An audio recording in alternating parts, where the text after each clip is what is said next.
Good morning, everyone. Good morning. Teacher Rhoda Kerubo for Prego. The directors present, the principal, head teacher, ladies and gentlemen, Assalamu alaikum. I'm teacher Hadija. I teach IRE, Agriculture, Kiswahili and Geography. Welcome all. Good morning all. Good morning. I'm teacher Miriam Kerubo, teacher of computer. Good morning all. I'm teacher Miriam Kerubo, teacher of computer and class teacher year 4. Good morning. Good morning. Madam Sarah, grade 3 class teacher, senior teacher and also in charge of the preschool and lower primary. And transport. Good morning. I'm Madam Priska, class teacher year 1, year 2 and year 3. Welcome all.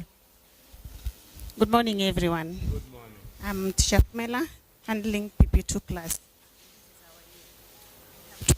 This year. You're most welcome. Yes.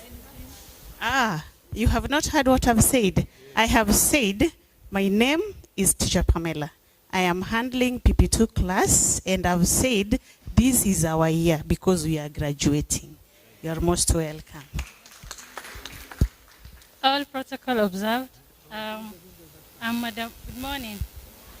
Assalamu alaikum. My name is Madam Samiha Umar. I'm a class teacher year 5.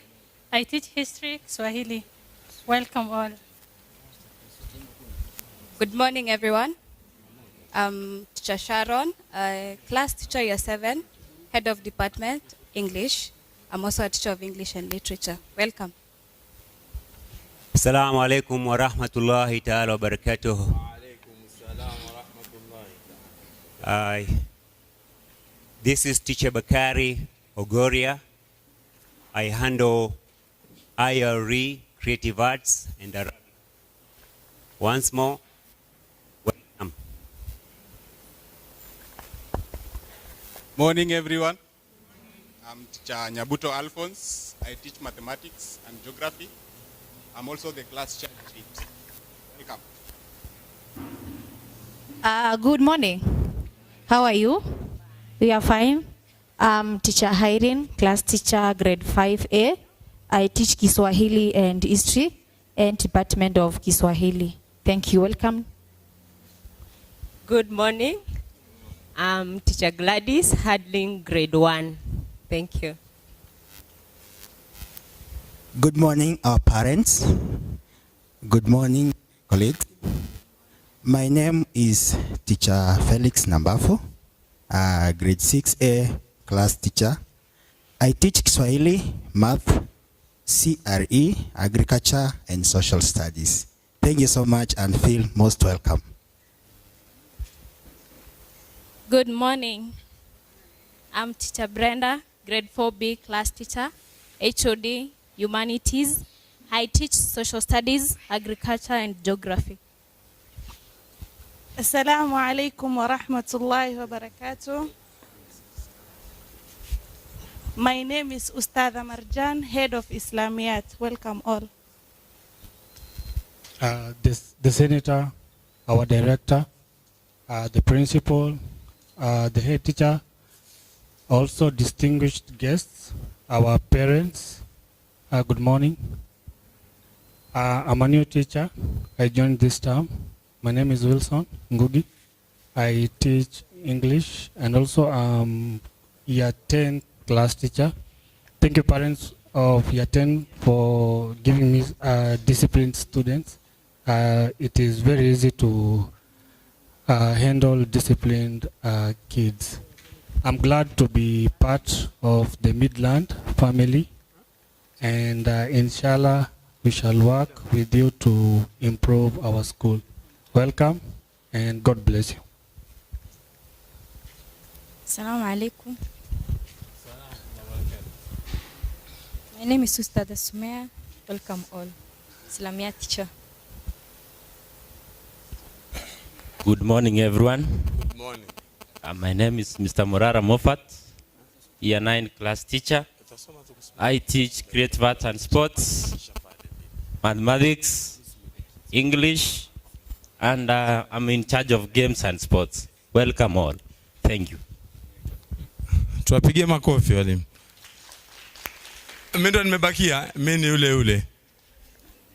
Mimi ni ule tu. Ni ule tu. Okay. Mimi nimebadilika. Teacher Hashim, class teacher grade 5B.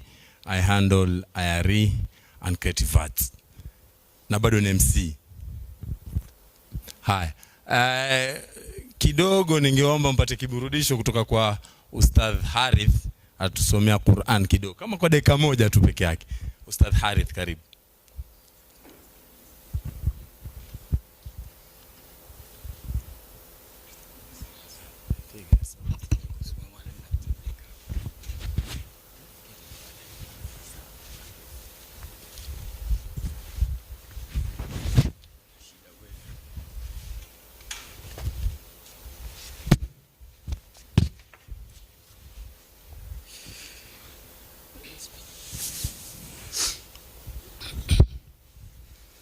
أعوذ بالله من الشيطان الرجيم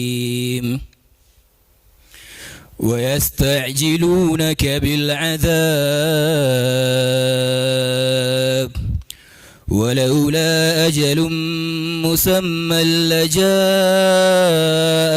العذاب وليأتينهم بغتة وهم لا يشعرون يستعجلونك بالعذاب ولولا أجل مسمى لجاءهم العذاب وليأتينهم بغتة وهم لا يشعرون يستعجلونك بالعذاب وإن جهنم لمحيطة بالكافرين يوم يغشاهم العذاب من فوقهم ومن تحت أرجلهم ويقول ذوقوا ما كنتم تعملون يا عبادي الذين آمنوا إن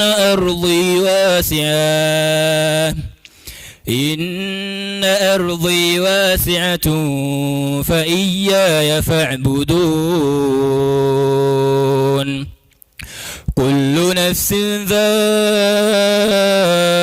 الموت كل نفس ذائقة الموت ثم إلينا ترجعون والذين آمنوا وعملوا الصالحات لنبوئنهم من الجنة غرفا تجري من تحتها الأنهار خالدين فيها نعم أجر العاملين الذين صبروا وعلى ربهم يتوكلون وكأي من دابة لا تحمل رزقها الله يرزقها وإياكم وهو السميع العليم ولئن سألتهم من خلق السماوات والأرض وسخر الشمس والقمر ليقولن الله فأنى يؤفكون الله يبسط الرزق لمن يشاء من عباده ويقدر له إن الله بكل شيء عليم ولئن سألتهم من نزل من السماء ماء فأحيا به الأرض بعد موتها ليقولن الله قل الحمد لله بل أكثرهم لا يعقلون صدق الله العظيم. Shukran Ustadh Harith kwa kutusomea Qur'an. Bila kupoteza muda, naomba samahani kwa katika programu yetu, lakini ilikuwa ni kwa dakika chache kidogo atuburudishe kwa Qur'an. Bila kupoteza muda, natumai nitachukua fursa hii kumkaribisha Mwalimu Fred atuzungumzishe mawili matatu. Karibu.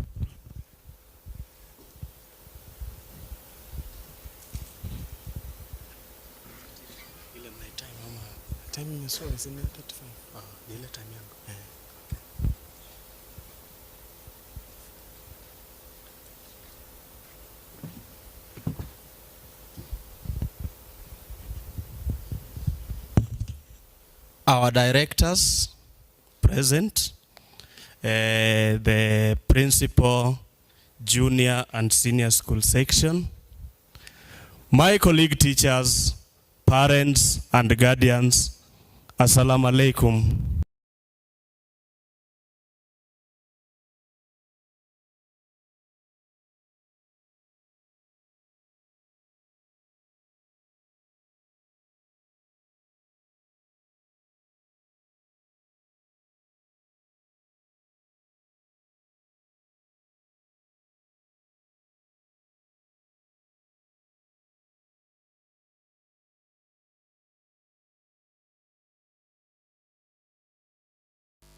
Parents must be involved in whatever we are taking. Teachers are also part of this as we guide the future citizens, that is our learners. So I welcome you all. I know the master of ceremony might have forgotten. To our female parents, we have our small rooms just behind where you are seated. And our male parents, there are small rooms behind where you are seated. So anyone who might feel pressed, please feel relieved. Now, Midland International School is one of the schools that are growing fast in Syokimau, and we really celebrate our achievement. Call 2 or 3 schools within Machakos County. You won't call school number 5 before you touch Midland International School. It is a school that is growing very fast.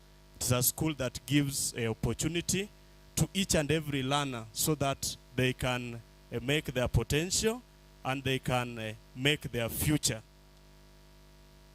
So to our parents and guardians, Midland International School is a school that started back in 2015. We have grown very fast. This is our senior and junior school section. Also holding the Cambridge system, the IGCSE. So this side, most of the parents, I know you have never come to this side of the school. We took this opportunity so that we can celebrate our togetherness within this podium. So taking you back to the history of the school slightly, just as I have said, it started back in 2015. It is growing very fast, and this one we don't need to be told, it is talking itself. The first KCP class was done in 2020. The schools achieved a mean score of 340.8 with one candidate scoring 400. In 2021, the school registered the second candidate class with a mean score of 378.8. One candidate achieved 400. In 2022, the highest mean score, which we were placed number 2 in Machakos County, the school achieved a mean score of 401.73. 10 candidates scored 400. 2023, which was the last KCP class, the school achieved a mean score of 392.4. We were placed position 4 in Machakos County. 17 candidates scored 400 and above. That tells you that we are growing very fast. I was thinking that that part now requires a clap.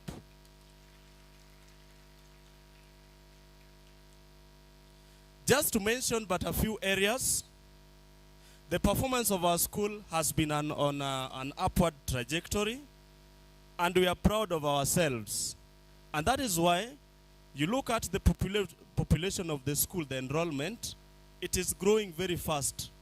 An enrollment cannot grow where there is no growth.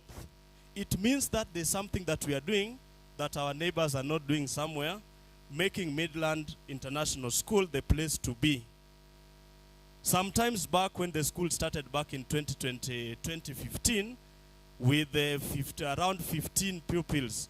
Today, we achieve our enrollment, and we are proud to announce that the school is currently having an enrollment of 558. That part again requires a clap. In terms of CBE implementation, I know some parents are still, parents and guardians are talking of the CBC. We have graduated to CBE, curriculum-based education. We are out of curriculum-based curriculum, competency-based curriculum. We are now in competency-based education. And we are proud of ourselves that we are one of the schools that are showcasing what is required in regards to the education sector. And that's why we keep on involving you when it comes to issues to do with practicals and projects. Sometimes we even request you to bring some eggs. We can request you to bring salt. Salt is very cheap. When we request you for salt, kindly provide so that our learners can do this project. What we are not going to request you is matchbox, because kids might burn themselves on the way. We'll buy that on our own. In terms of transport services, today I announced that our transport sector is very active and running very well, as you can see. But regardless of this, I know there might be challenges. But I'm proud today that we have a very strong teacher who is coordinating this transport sector. I think she needs a clap from wherever you are. Madam Sarah, I really appreciate you for ensuring that our learners are always picked at the right time so that we can push this curriculum. Even if there are delays, Madam Sarah will always communicate in advance together with Mr. Hassan. He is not running that sector alone. Mr. Hassan and Madam Sarah are working hand in hand to ensure that all our learners are picked at the right time and they are brought back at the right time. As I continue, parents and guardians, I want to request you today that let us talk to our sons and daughters. Let us talk to these young ones. Let us know our sons. Let us know our daughters. The more we talk to these kids, the more we understand their problems, the more we guide them on the future, the more we guide them on the do's and the don'ts.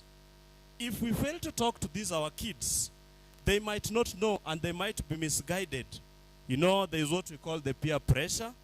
And this one I want to now associate with what happened at Utumishi Girls. God forbid it will not happen again in this country. Now, if we keep on talking to our sons and daughters, we will know what they want, what they are planning, what they need from you, and what they need from the teachers. We as teachers will play our role. I will guide my teachers to ensure that the kids have been brought up in a very disciplined way, to ensure that these kids we release to the society will give back what is required to the society. So as parents, it is your role again to know your son and daughter, talk to him or her on what is required, the do's, the don'ts, so that they grow up knowing that this is required, this one is not required. I'll briefly talk about our meals. I know we are not providing special meals, parents and guardians, but we request that whenever there's medication purposes, a kid who is under medication communicate with the school so that we can allow him or her to carry something special as per the prescription of the doctor. But let us not give these kids the snacks that they carry here and there. It is not good. Because sometimes after they eat it, they will complain of stomach aches. They will talk about they are experiencing tonsils. And this is coming from our end. So it is my humble request that we will not provide these learners with the snacks that will make them not to rely on our meals. Even if it is not better, We are improving day in, day out. Attendance of the pupils.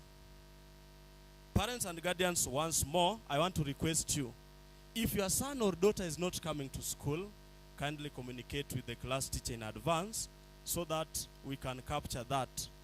It is sometimes not good when we call to confirm whether your son or daughter is unwell.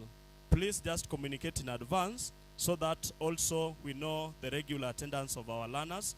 We teach them because these learners, at one time, they will also be working somewhere.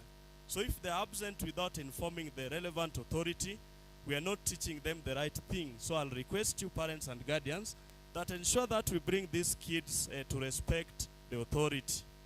Co-curricular activities, I'll briefly talk about it. We are doing well in regards to the co-curricular activities. Please talk to your son or daughter, know what he likes and what he or she doesn't like. Chess is there, skating is part of it, soccer is there, taekwondo, and journalism. Please don't select co-curricular activity for your kid. Allow them to select on their own and then guide them to improve. School uniform. I know my deputy, Mr. Makori, is very cautious when it comes to that. Please ensure that your son or daughter is dressed in full school uniform for identification. You know, even if something was to happen to a kid who is coming to school on foot, and the uniform is there for protecting your son or daughter. Nobody will touch a pupil who is in uniform. So ensure that your kid, your son or daughter, is always in full school uniform. It is also part of helping them to have the good grooming. We are having boarding for the boys. Kindly feel free to enroll your son and daughter. Do not fear, we have all the safety measures in place. Feel free if you want to be taken round so that you can see our boarding facility. I know the incident that happened at Utumishi might bring fear to most of our parents, but we want to assure you that, God forbid, it won't happen again in this country. We have all the safety precautions, and we keep on talking to our learners to know what they want so that we can provide them and also guide them where necessary. I'll briefly talk about the school fees payment. The school has developed a policy, and I want to appreciate the directors for bringing a policy that can enable parents to pay school fees in installments. We really appreciate that. In most of the schools, you will find that the school fees is cleared on the first day of the term. But with us, we have broken this into two, and sometimes we even have a consultative meeting and ensure that it can even be further broken into three. But for now, we will stick to our 2 installment policy where 50% is paid on the first day of the term, then the other 50% is cleared 1 month later. As I'm almost winding up, I want to talk briefly about the educational trips. We have planned educational trips for our kids. These trips will help our kids to go outside the classroom way. Remember, it was once said, all work, no play, will make Jack a dull boy. If it is classroom, classroom, classroom, that is what is bringing these kids to behave in a way that we may not like. So sometimes we need to take them out so that we expose them to the outside environment away from the classroom. As you listen to the media, there are security measures that needs to be taken. Kidnapping of the kids.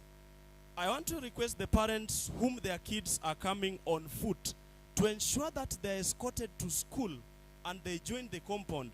Please do not release your son or daughter alone to walk. Ensure that there's the right person taking your son or daughter up to the school compound so that we don't have such cases of kidnapping on the way. God forbid again, it won't happen here.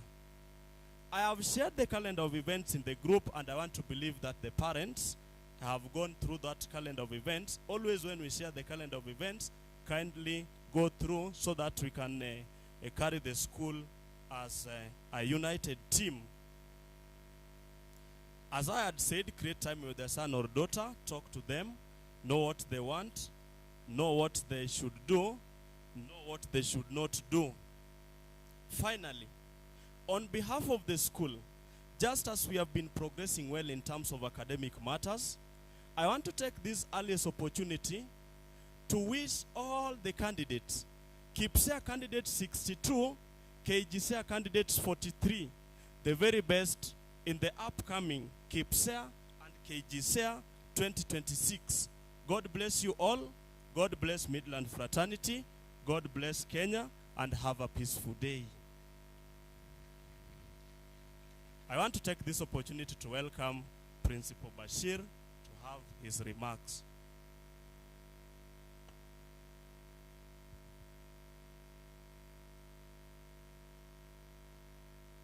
Assalamu alaikum wa rahmatullahi wa barakatuh.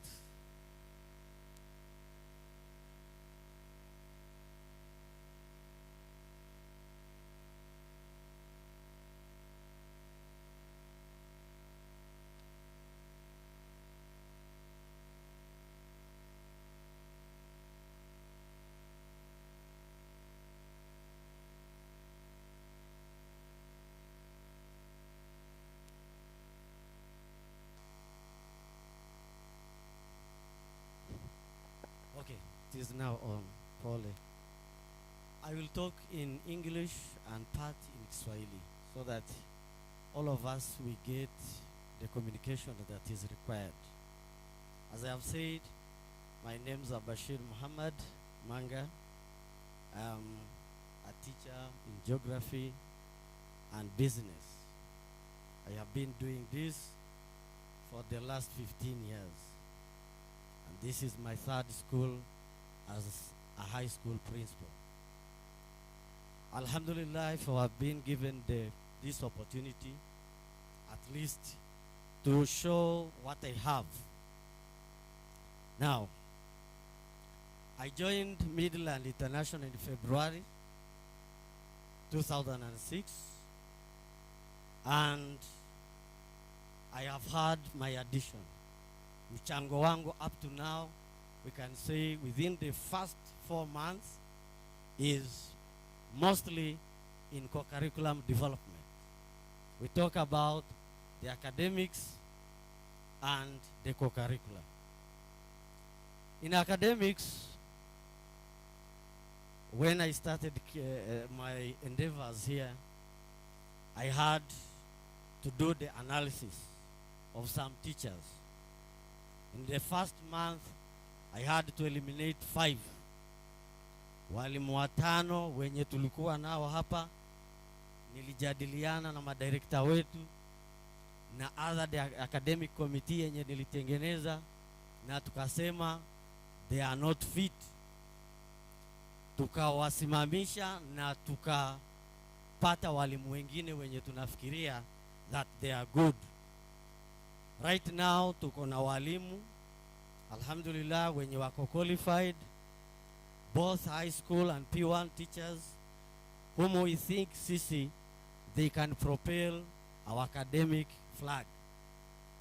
To me and to the directors, tunaamini kuwa the staff that we have can do it better. The timetable that we had could only accommodate 9 lessons in a day. Tumeibadilisha. Sai the timetable we have, it can accommodate 10 lessons in a day plus the co-curricular. Hiyo tumeifanya kwa sababu ya kuwa na nafasi nzuri ya kuweka subjects zetu za secular pamoja na Islamiyat pamoja na co-curricular activities. Ni kwa uzuri and for the betterment and competitiveness that we need. The exams, huwa tuko na 3 exams. Open exams, mid-term exams, na end-term exams. Hizi zote, they are marked and uploaded on Intelmis, the system ya skuli, and we asked different parents, at least kila mmoja awe anaweza kuwa na email address yetu na ya skuli tukue nayo, so that you can enroll na kila time unaweza uka-access results, timetables, pia na hizo the homework timetables. However, tukagundua kuwa when we are doing exams, we have some other students who are still below the average. Si makosa mtoto akiwa yuko chini, let's say 30% average, hiyo si makosa. The only part ni kuwa sisi kama wazazi, kama sisi walimu, tuweke mikakati ya kuonyesha kuwa huyu mtoto anaweza akapandisha hiyo grade. Tumefanya nini? First of all, tumekubaliana na wanafunzi na walimu kuwa kila mwanafunzi atakuwa na target ya kila subject na kila subject teacher na individual subject student kwa kila subject. Kama hisabu ulipata 35, tunakaa na mwanafunzi, tunakubaliana kuwa tunataka uweke bidii uongeze just 5 to 10%, na hiyo tunaitarajia ama tunaiangalia after every examination period. Hiyo 5% can make a difference, meaning that kama tuko na mitihani mitatu, atakuwa ameongeza 15% kwa kila subject. Hiyo ni target program, and inshallah tutaiendeleza kama vile other good schools zinafanya. Kitu kingine tunataka wale watoto wenye wako chini, tuko na wanafunzi wenye wako below 20% average ama miniscore, tunawatengenezea what we call mentors. Walimu, they are given 5 students, a group of 5. Na hawa 5 students watakuwa wanawaangalia in different subjects at all time kuwa improve in their subject performance. Mwalimu tunampatia wanafunzi 5 na huyo anakuwa ni mentor wa hao wanafunzi. That is another program. Na wale wenye muna wanafunzi kwa other good schools, you will understand that those are some of the things that they do to improve our learners. When we give exams, always we do the marking, and we give the marking scheme to the students so that they understand mahali wamepata makosa. Also, I have started a program whereby in the end of the term exams, we shall be having external markers, so that mwalimu kama ana watoto wanapata 80, 90, 100%, we should get a result from another marker from external. Mwalimu amaki hiyo mtihani aniambie kuwa huyu mtoto bado anapata 80. Hiyo yote ni kuimarisha na kupata results that are very realistic and measurable and tangible. Also, the program that we have talked about, remember I am in charge of GSS and senior school plus Islamiyat, CBE, that is GSS, IGC and Islamiyat. For the Islamiyat, we had a problem whereby most of the students walikuwa wako stuck. Mtoto amesoma juzi moja kwa tafsiri for the whole of 2 years. Pia nao kwa Islamiyat tumepatia target.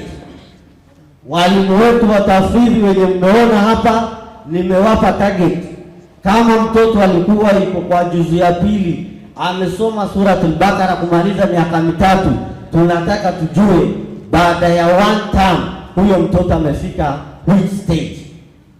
Na kama hata kuwa ni mzuri, tujue shida iko kwa mwanafunzi ama shida iko kwa mwalimu.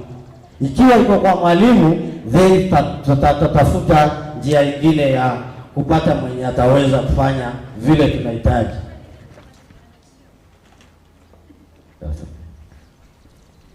Also, we want to inform you that our language of instruction in school was English from Monday up to Wednesday. Thursday and Friday ni Kiswahili plus Arabic, and that is followed very much, and indeed it has improved our performance. We always have remedials on Saturday for the candidate classes, grade 9 and grade 6. And now we are also introducing grade 10. They will also be part of the remedial classes on Saturday. The reason ni kuwa the performance that they give us ndiyo natuletea kuwaweka kwa remedial program. Remember, up to now the remedial program, it is fully funded by the school. Hatuja walipisha kama wazazi concerning the remedial program. But with time, inshallah, we shall revisit that one. We shall have the rewards very soon. Inshallah, by the end of this term, tutakuwa tunapeana rewards. Na hizo rewards, they will be the first, the second, the third, and the most improved. Let me talk kidogo on co-curriculum activities. Our syllabus, the KICD, the Kenya Institute of Curriculum Development, inatuambia academic goes for 75 to 80%. Na 20 to 20%, 20 to 25% ni co-curriculum. Hizo co-curriculum, most of them are physical games, na some of them are other mental games, ama mind games, na others are clubs. To us hapa tumechagua clubs. Hizi clubs zinasaidia nini? Clubs, they help to unlock the potential. Mtoto kujichagulia na kujua what he or she may be in future. We introduced the science club and the mathematics club. Tumeanzia kwa kufanya symposiums. We have had symposiums in grade 10 and year 10 concerning the science subjects, and inshallah we shall continue with them. We have the journalism club, where we always have them reading and writing, researching the news on every assembly. I think if we have our planners, they would have showed you some of the news that they do. How does that one help? Huyo mtoto mwenye anapenda journalism na akaanza kuonyesha interest at a very early age, inaweza kumpa mtisha ya kuendelea akuwe a journalist ama mwanahabari. With that, tutawapeleka in another step. Right now, tuko na appointment ya wanafunzi wetu, watakuwa wanatangaza on Radio Jambo tarehe 10 Julai, watakuwa kwa Radio Ikra na watakuwa kwa Citizen TV. We have all the appointments za wanafunzi wetu wa Journalist Club. They will be going there to represent, and that one I think it is something that is good. We had also the Red Cross Club. The Red Cross Club has tried. We had the walk, the Red Cross walk in Machakos. Most of you released your parents because I asked the consent, and it was about the climate change. We participated. They got the certificates, they got the t-shirts, and several other rewards. Thank you for that one, for supporting them. We need to groom citizens who are philanthropic. It is very much important. We have the Wildlife Club also, which we started, and this one is all about the conservation. We have had several meetings, and inshallah by 16th, after approval, we shall be visiting Nairobi National Park and the National Museum of Kenya. But that one, I'll tell you that it will cost you parents a cost of 3,000. However, in the Wildlife Club, our students, they were engaged in composition writing in conservation. Na wanafunzi wetu waliandika 47 compositions that were presented at the national level. Though we did not have a lot of recognition, but that participation was very important, and they have that morale. We also have the debating club, which is going on. We shall be hosting another school. We have the guiding and counseling club, of which I am the patron. And we always have, at least in the GSS and the senior club, 1 lesson per week for guiding and counseling. Remember, we are dealing with adolescents, and that is very, very important. Discipline is very vital. Discipline ya wanafunzi, especially when I'm talking, mimi nazungumza kwa sababu I'm a high school teacher. We deal with adolescents. Now how adolescents, their discipline is wanting. It is hormonal changes that bring all that. And we know how to guide that one. However, naomba kama wazazi, pia na nyinyi mjaribu sana kuwa mnazungumzisha wanafunzi, especially wetu wa GSS na barubaru na senior school. Kwa sababu akikwambia leo sitaki kuja school, hebu kumuuliza the reason. And that reason you try to follow it up in a polite way. Otherwise they can be, as I'm finishing. 1, absenteeism. Mwanafunzi akiwa amekuwa absent, please jaribu kutufahamisha. Sisi tunadili na wanafunzi wakubwa. Wanafunzi wengine washabalehe, they are above 18. Anaweza kutoka nyumbani na asifike hapa na hayuko nyumbani. So ni muhimu sana. Kitu cha pili, textbooks. GSS senior school, please. Napenda sana mtoto kuwa anafanya homework every day, kwa sababu akija hapa kama hana homework kunaanza tena kumpa punishment. But that textbook ni muhimu. Wale wenye wako kwa book fund, inshallah the school will provide that one. Lakini kama hamuko kwa book fund, please, vitabu ni muhimu. Watoto wanunulie textbook, hata kama si zote, at least for the compulsory subjects 3, 2, 4 akuwe na textbook, ni muhimu sana. The uniform, mwenzangu hapa amezungumza, but then nataka kuongezea, uniform mejaribu alhamdulillah, but what about viatu? Viatu vya sports, we decided vikuwe ni black sports shoes. Please on Friday wao wanavaa hizo viatu. Another thing yenye nawauliza ni kuwa in school hatuna electronic gadgets zenye tunakubali. Kuna watoto tumewapata hapa wako na masimu na matablet, anakuja nayo. Hizi simu zinapoteza hata watu wazima, wacha watoto. Unafikiri mtoto atakusikiliza, unang'ang'ana kumfundisha hisabu pale na huko iko kwa WhatsApp na Facebook. Kama hataki kuonyesha na jificha, please wazazi mtusaidie kwa electronic gadgets hazifiki school. Hiyo ni muhimu sana na nawashukuru kwa kunisikiza, and kama tuko na mistake sisi please tuambie, because kwa kufundisha ni kama kupika chakula. Tuko na figa 3. Kuna mwanafunzi, kuna parent na kuna teacher. Lazima tuwe tunawasiliana. Sisi ni binadamu, tunaweza tukafanya makosa.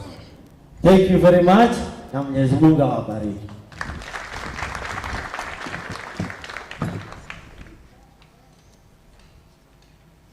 Thank you very much. Now let me call our beloved director to have a word. Please, ningewaomba tumpigie makofi akija. Thank you.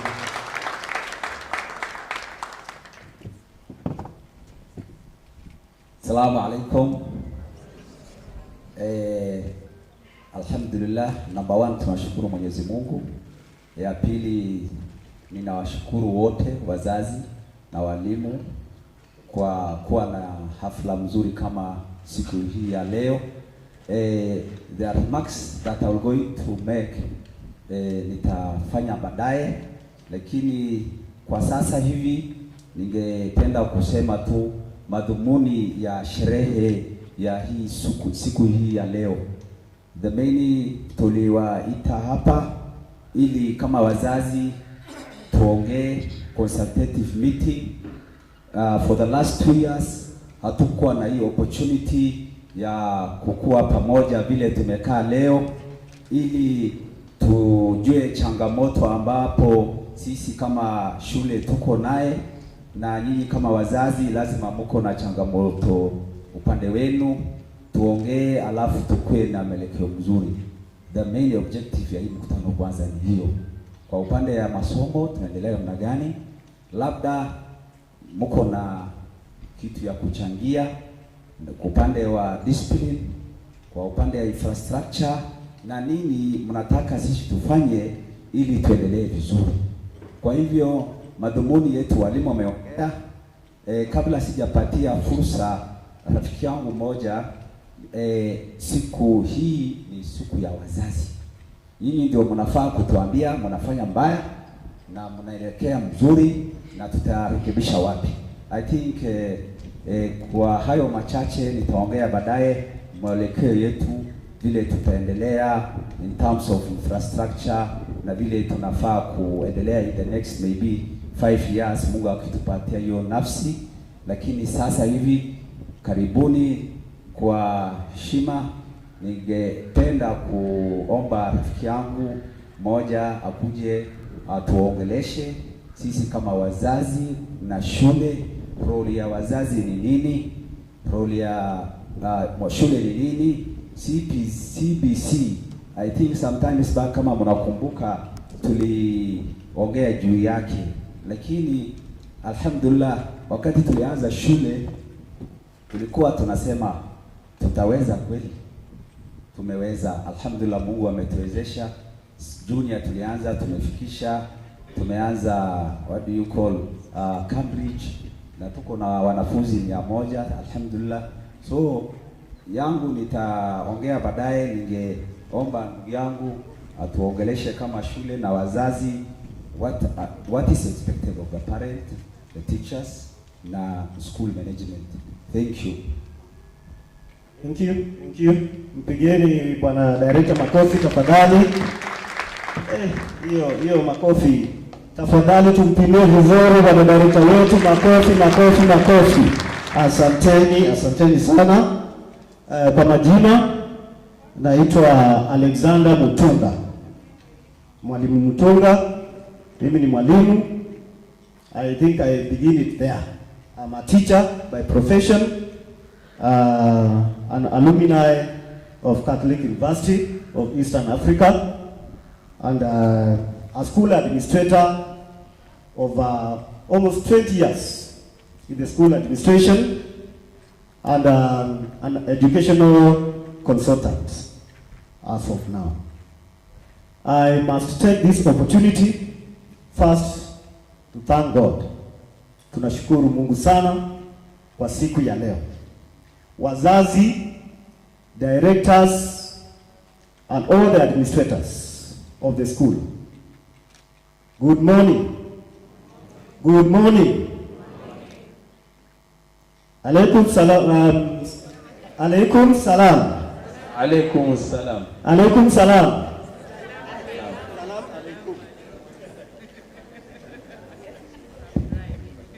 Good. Nimejaribu sana pale so that at least nikuwe katika the same wavelength na nyinyi, and I think I'm learning that part. Thank you. Now I would want to get straight to my parts, and I would say it is both an honor and a privilege to stand before you today as your chief guests on this very important occasion. I've been informed it has been a while, and I know as parents and as the school administration and the teaching staff, you have a lot is expected over this day, so that it becomes one of the platform where you are going to have a conversation about the future of your child. Today, I must first thank the school administration. You have heard from them, and mine I will take a slight different approach. Because I think from where I stand, I'm able to address some matters in a very neutral perspective. Because I arrived in the compound just 30 minutes ago. So I have no sides. I will not lean on the teachers. I will not lean on the parents. I will try to help us so that we do what we call an introspection. Wazazi sema introspection. Introspection. Introspection ni kujiangalia kindani. Me, and before I go far on that subject of introspection, this matter about parental engagement, because that is my theme, parental engagement. Parenting is a personal matter. Let's first agree on that. Parenting is a personal matter. I'm very much impressed by the type of mean scores I've heard mentioned. Very impressive. But the question each and every one of us needs to take home is, as that mean score at that time, as the meeting expectation, approaching expectation, below expectation, and above expectation is being taken home, what do I get as a person, as a parent, myself? What do I take home? Another question I want to pose to each and every one of us here is, and these are kwa Kiswahili tunaita maswali ya balaga. They are personal. Just reflect on yourself. You don't need to tell us. Swali ni, are we investing in the children, or we are investing for the children? Are we investing in the child? Am I investing in my son, or am I investing for my son or daughter? Anybody who inaweza kubali nipate jawabu. Who can tell us, are we investing this education and this lifelong process? Are we investing for them or in them? Well, Mama, the ladies already have given almost clear of what the gentlemen are taking some time for this to sink in. Are we investing in them, or we are investing for them? You wake up every day, you work, you earn. Maybe in a month, 1 million, maybe in a month, 50,000, or whatever it is you take home. That money, that resource, are you investing for your child, or you are investing in your child?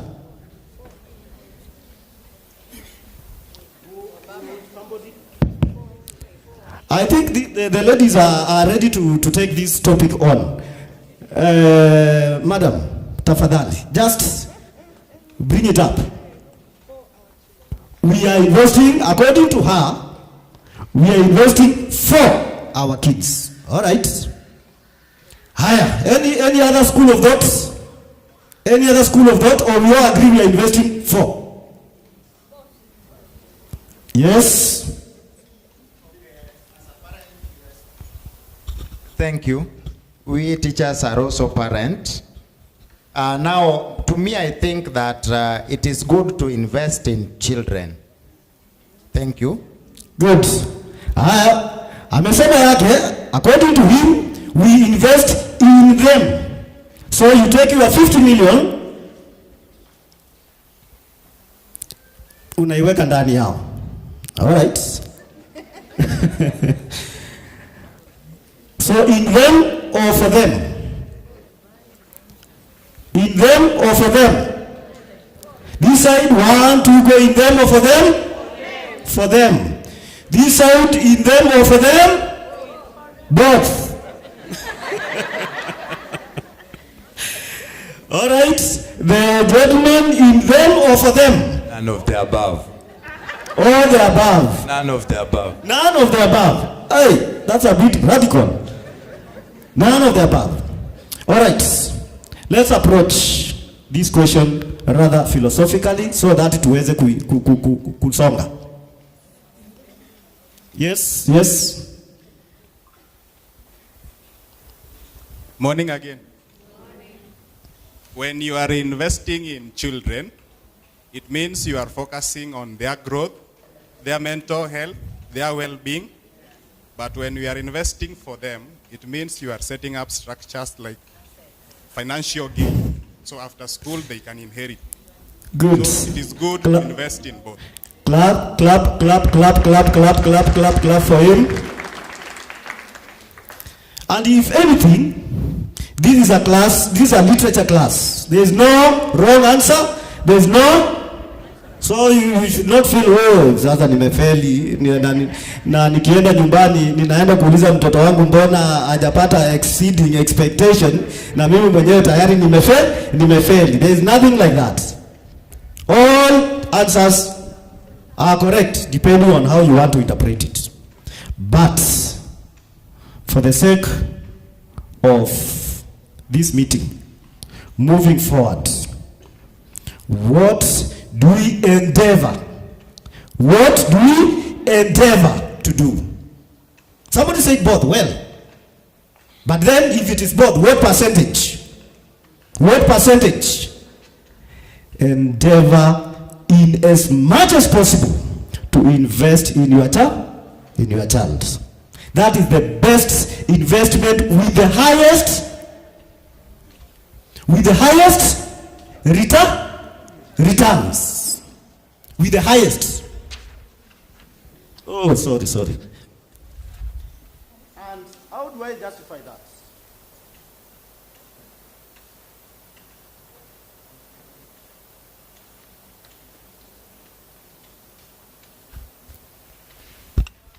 Thank you. How do I justify that? If you invest in your child, what happens? You take your resources. And even before I go there, sometimes I know the school administration, I've heard them. They have talked about the issue of texts, right? Right? Kitabu kimoja. Kitabu. How much is a book? How much is a book? Uniform. How much is a pair of uniform? Stationery. How much? Then unakuja kustukia at some point. And that's why I'm saying you allow me to be neutral. Tuendelee hivyo. Tuendelee hivyo. Unakuja kustukia at some point ati mwanafunzi hana nini? Hana uniform. Why? Unaambiwa ati maisha ni magumu? Ni magumu. Hana textbook. Unajua mwalimu nikubalie ninunue vitabu viwili, hiyo ingine nitanunua hapo mbele. And where are you taking your money? You are investing for them. Hiyo pesa badala ya kuinvest in the child, unaichukua vizuri, unaendeleza kale ka project. Ndiposa kijana akija kukua apate uko na ploti umemwachia. All right, sawa. We said all answers are okay. It's not bad. Of course, it's a good thing for you by the time you are coming to retire, at least you have something umebakisha. But at what expense? At what expense? And what is my rallying call here? That let us put first things first. First things first. Maisha ya leo, ya kesho, ya huyu mtoto. And I want to give you analogy here. Ni sawa, kijana, you have not cooperated as much, na mtoto kuanzia hata huku chini ameanza kujipata aendanishi vizuri na walimu because maybe hana kitabu, because self esteem yake ama ile fahari yake inaenda chini kwa vile yeye hana uniform. Because wakati wenzake wanatembea kwa madaha, yeye anatembea akijiangalia because hujamnunulia. Wakati amekuitisha, amekuambia hata kuna club fulani hapa inaitwa ballet, kuna club fulani hapa inaitwa modern dance, kuna club fulani hapa inaitwa chess, wewe umesema ngoja kidogo. So yeye anajiona yeye sio kama hao, na pesa umeweka kando, umeenda umefanya nini? Umeinvest for amtaki kuongea, umeinvest for them. Remember the discussion where we started. Umeinvest for them or for him or her. Ni sawa. Mtoto amekuwa with low self esteem. Mtoto amekuwa with no confidence. Mtoto kwa vile vitabu hana, homework hatafanya vizuri. By the end of it all, when the assessments are brought, he is there or she is there with below expectation, na wewe ndio wa kwanza kumpigia kelele, mbona wewe fulani wa fulani yeye ni exceeding, kwani wewe shida ni nini? Unafanana, si wengine mnawaambia hivyo? Ingekuwa ni mimi nilikuwa very sharp in class. I don't know who you have taken after. Me, I used to exceed in everything. In fact, I was to go to Starehe, but something happened. That is what we are telling them. And yet, you are the main cause. Tunakubaliana hapo? So, if a scenario like that unfolds, na huyu mtoto ameendelea amekuwa amebalehe, sasa ameanza kujifanyia maamuzi yake, unajaribu kumtilt, unapata uwezi because huku chini when they wear the foundation, ati unaanza kuwa, sometimes I get mesmerized. Ati wakati mtoto sasa amekuwa balehe, sasa hapo ndio unaanza kumsongea, unaanza kumkaribia, wewe kijana wangu kuja tuongee sasa. Kijana wangu kuja tuongee na uliachana na yeye. When he was in PP1, you are not there. PP2, but let me correct there. Wazazi wa preschool wako wapi? Kama kuna mtoto preschool, inua mkono. Good. Hao nafaa hata niseme wapigiwe makofi. And the teachers will agree with me. Wapigiwe makofi. Preschool parents are the best at that level. At that level. Mtoto akiwa pale, hata namba ya mwalimu anakuwa nayo one on one. Na wanatembea vizuri kutoka baby class ama play group, PP1, PP2. Akifika grade 1, anaanza kujitoa. Akifika grade 1, sasa anaanza kuwa ni wa mwalimu kidogo, anafuata tu from far. Akija kufika grade 3, huyu sasa he can take care of himself. Hata ulizwa kama homework ako nayo, hata ulizwa kama wanaenda trip, hata ulizwa kama kuna clubs. Sasa huyo mtoto ni wa nani? Ni wa mwalimu. Huyo nimemalizana naye. Provided nimelipa fee. Mwalimu, what else? Unaweza niuliza nini wewe? Si nimekulipa fee. Hata hiyo siku ya fee unakuja vizuri sana, unatembea. Bwana Fred ama Bwana Bashir, unaona tumemalizana? Tafadhali take care of my son, take care of my daughter. Yeye amemaliza, ameenda kuinvest for the child. Mmemalizana. So by the time huyu kijana anakuja kubalehe na anaanza kujifanyia maamuzi mwenyewe, sasa ndio unamuita kuja niko na, hata unaambia wazee wako hapo, tunamuona kijana yangu is coming of age. I think I'm going to set time and talk to him. Sasa ndio unaanza kumuita, mnaanza kukaa chini, sisi wa Somali ama sisi wa Borana ama sisi From wherever unaanza kumweka mambo sasa ndio unataka kumkaribisha. You are dealing with a totally different person. True or false? Sasa ndio unataka muongee. And you did not follow up. Mahali alikuja kupotelea hata ujui. Then by the end of it all atakuja apate umeendelea vizuri sana. Watu kijijini uko na heshima in the estates, wewe ni mzee wa heshima sana, mama wa heshima, umemuinvestia, una mali sasa. All right.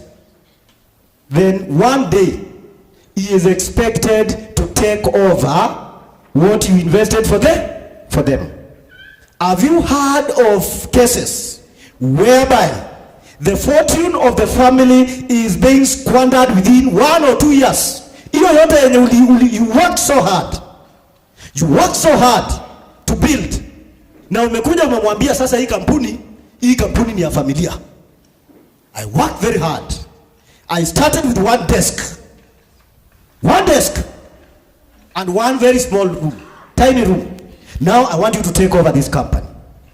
Take over this company, that person whom you have not raised with the best attitudes. Because the work of education is to instill, number one, values. The values.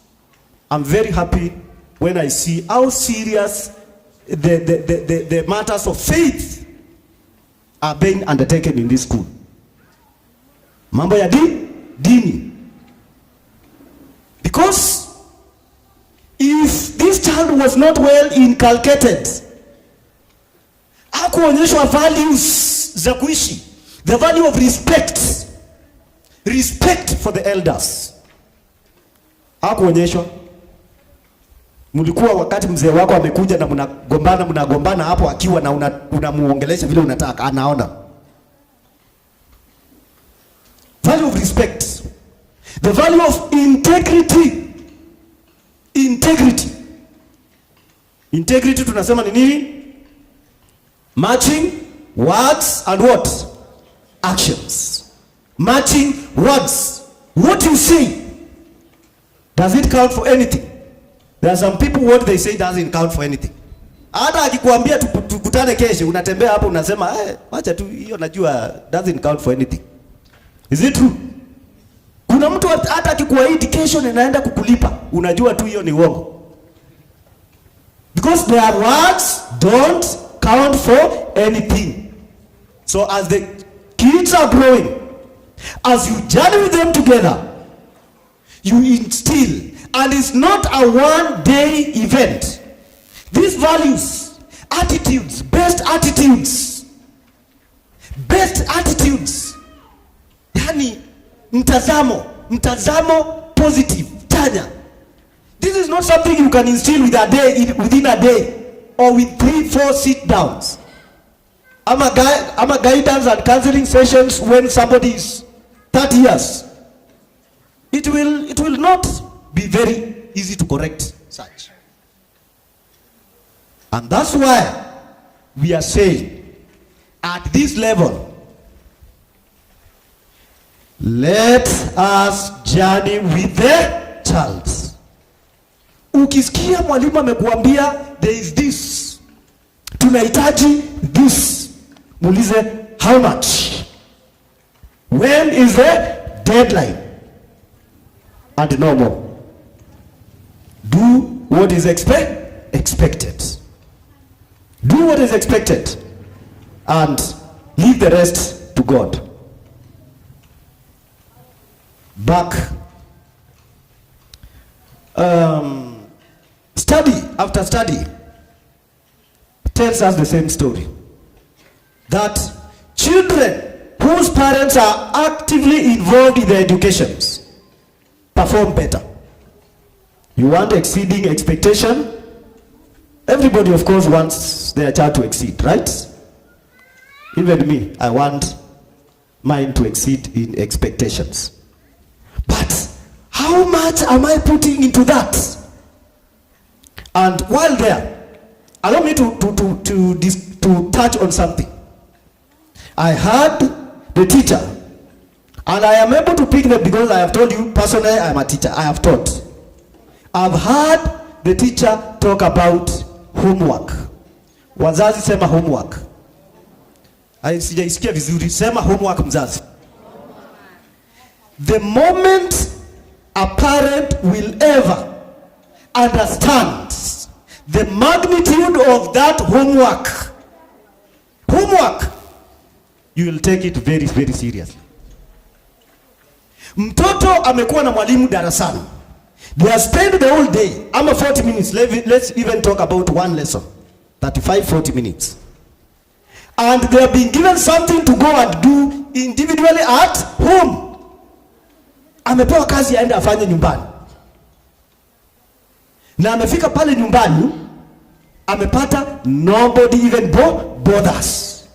Nobody even bothers whether I do it in the right way or I do it in whichever way. So anajifanyia tu, anaandika maswali mawili, either amepata ama hajapata, na that is the end of the story. Anakuja mwalimu anafura, anakasirika, kwani huu mwaka hujafanya, bona.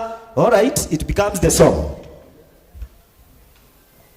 The moment a parent gets actively involved, na anahakikisha kwamba kuanzia Januari mpaka Disemba, kama kuna kazi ambayo imepeanwa na mwalimu, hiyo kazi imefanywa, na sio kufanywa tu, imefanywa kwa ubora wake, huyo tayari, that's a very big tick. Why? Because that child will never have any place to hide or anything to lose. Ile ambayo amepewa na mwalimu, ameenda amekaa nyumbani, hata amemshirikisha mzazi. Mom, Dad, this is my homework. Wazazi wa preschool nilisema hao, they are not in this equation. Those are the best. Because hata wakati mwingine walimu tukikosa kuwa careful, hata wao wanaifanya. Because they want it to be the best. Anamshika mkono vizuri, wanafanya. Shida inaanza kuanzia pale mahali tulisema. Grade 1, 2, 3 and upwards. Na kama grade 1 can be a problem, how about senior school? Kama unaweza kuwa umemwachilia grade 1, how about senior school? Bwana basi hapo najua hapo kuna issue. But without God, so issue of homework. And let me ask grade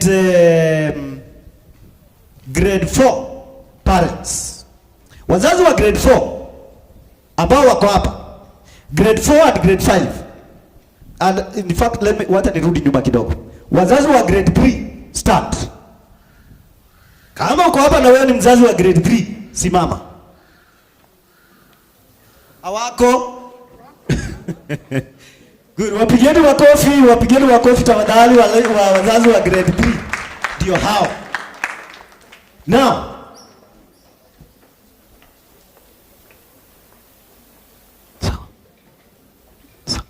wazazi wa grade 3, something is happening as we speak this time. Mnajua kuna project iko mahali, you know what is the theme of that project? Who can tell me what is the theme ya hiyo project? Mnafanya na mtoto na mnafuata vizuri sana kwa vile inafanya. Hiyo project inahusu nini? Nani mzazi ambaye anaweza nisaidia tu nijue hiyo project ya grade 3 inahusu nini? Wazee Hey, wazee, Aki, let's try to do something. But we have a representative. Mpigeni makofi. Huyu anawasimamia wazazi wote wa kiume. Oh, kuna mwingine. Thank you. Unaweza tusaidie hiyo project inahusu nini? Umesikia mtoto akihitaji? Apewe mic. We are not embarrassing each other. Am I embarrassing you? Am I embarrassing you? No. We said wacha tu introspect. Wacha tujiangalie tu. Tukitoka hapa kama kuna kitu tunaweza rekebisha, turekebishe. Good. Haya, msikie. Okay, hamjambo shule, wazazi na wageni wote. So kwa majina ni James Mwangi, niko na kijana kwa grade 3.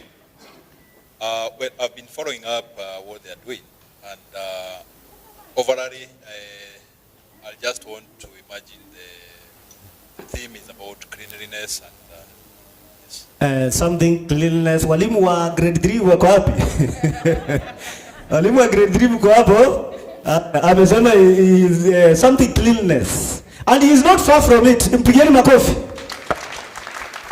Mpigeni makofi vizuri sana. Haya, wacha tusikie wamama sometimes they exceed expectation.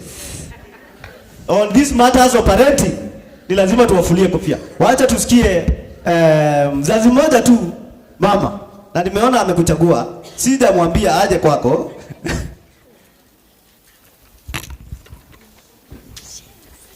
Yeah? Take it up. Nataka kukusaidia eh? All right. Nimeuliza grade 3s wanafanya project ya NEC, Kenya National Examination Council project. Team ama topic wanazungumzia nini? Nini wanafanya? Ilikuwa soap gel. Soap gel. Hebu mpigeni makofi. Mpigeni makofi. Pick something which they did. And actually they did. Mpigeni makofi vizuri. Something to do with soap jelly. Haya. Tuketi. Santi. Nikimalizia only one aspect about the CBC and its pathways. Wazazi wa grade ichukue ipi? Huko juu tu tunapanda CBC. Wazazi wa grade 4 and 7. Grade 4 and grade 7. Stand, simama. Kama uko na mtoto grade 4, simama. Wazee hapo ama what happened? Mbona hii ina wazee sana? Ama wameanza kukaribia sasa, wameanza kurudi. Wamerudi, wapigeni makofi wazee wako wamerudi. Haya. Swali. We are still in CBC and I've said is something to do with pathways. Hao watoto ama wacha nianze upande huu. Hao watoto by the end of grade 9 they are to choose pathways. Yaani yeye anataka kuenda sana kusomea nini? Nataka kujua kama mnajua hizi pathways. Kujua tu peke yake. Ako wapi? Ama tuanze na kama kuna yeyote ambaye ako tayari hapo. Na ukinipa pathway, tafadhali ndiposa niweze kumaliza at once, nipe mtoto wangu. Baada ya kukaa na yeye hii miaka ya CBC, yeye nasikia sana anataka kusomea pathway hii kwa vile anataka kuwa hiki, the career. Join the pathway and the career. Anataka hii pathway kwa vile anataka kuwa kitu fulani. Wacha ni mfano, anataka kuwa pilot. Haya. Nianze. Asalamu alaikum. Wangu nisikia akisema mambo ya STEM. STEM. Hiyo makofi kwanza. Anajua STEM. Tulipozungumza kidogo akaniambia anataka kufanya hesabu na sayansi. Nikamwambia nataka kwa nini, akasema nataka kuwa engineer. Ako sambamba. Mpigie makofi. Haya. One female ndio tumalize. One female. Haya mzazi, nani yako tayari? Wasikuambushi na uko tayari. Haya.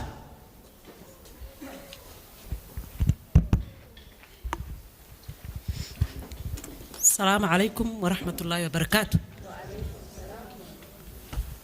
I'm the parent of Najma Ali Isaac. She said she wants to do STEM. And after we spoke to her, she said she wants to do pure sciences. Wacha kabla hajamaliza pure sciences. Kwa vile anataka kuwa nini? anataka kuja kufanya career ipi, yani kazi gani? Amesema engineer. Engineer. Alright, mpigie makofi. Bwana director, hawa wako sawa. Hawa wako sawa. Endelee hivyo, and we thank God for this occasion. Let us join hands. From today, kama ulikuwa somehow not 100% committed into the work itself, ya mambo ya homework kwanza azia hapo. The diary ikija, you should, that inafaa kuwa ikija kwanza ina report kwako, unaona what they have been given. Akimaliza kuifanya una inspect, unaona amefanya vizuri, yote ilikuwa maswali 10, amefanya yote 10, na amefanya in the right way, the best handwriting from your own. After that, keep monitoring. Make the class teacher your best friend. The class teacher, the principal, the directors, everybody join hands, mulee huyu mtoto. Mkimulea in the best way. Parenting is a project. Ule wa kutunza kazi ama ni wa kutunza biashara. Kama mtoto atakuwa amepotelea mahali hapa, aje kukushinda, my dear parent, you are failed. You are failed at that. And why tunaangaliana macho kwa macho now is so that we give each other a wake up call. Ukirudi nyumbani, there is no, the basic unit of the society is the family. Hakuna chakula ambacho kinapikwa bila moto. Moto, the source of energy. In that environment ya nyumbani, nenda rudi, fanya hesabu yako. Where am I? Am I in the right track? Mahali nimefika, niko junior school, how am I? Naenda senior school, how is it? Niko preschool, how am I? How is my child? If you tick all the boxes, well and good. If they bless us all. Thank you very much.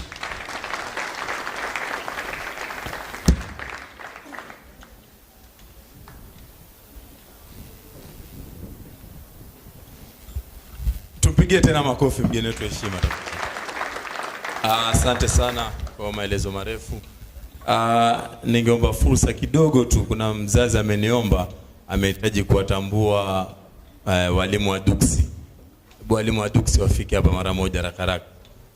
Tukue muda haraka.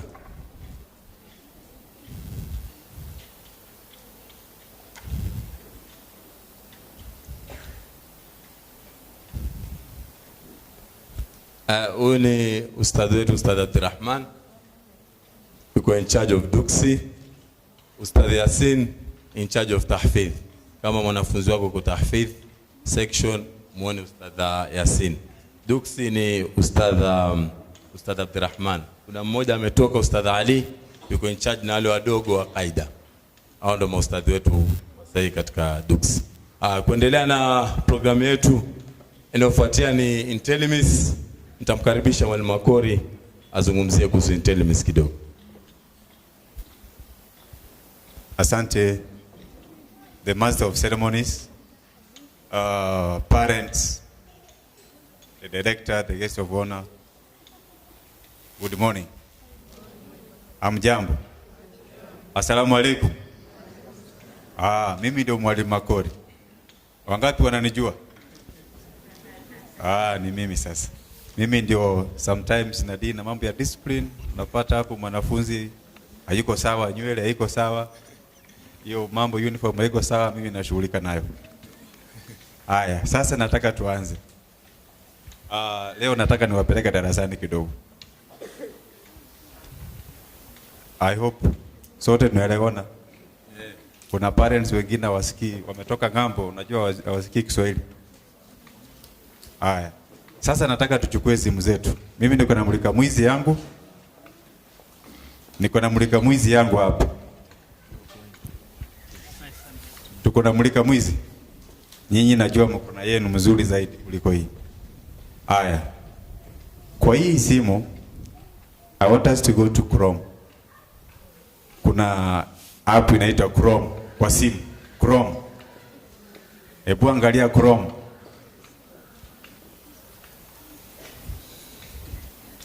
Kwa hiyo Chrome, if you search Intellimis. The spelling of Intellimis, INTELLIMIS.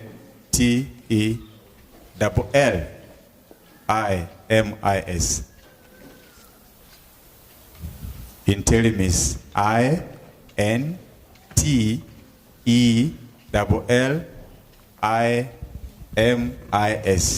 Intellimis.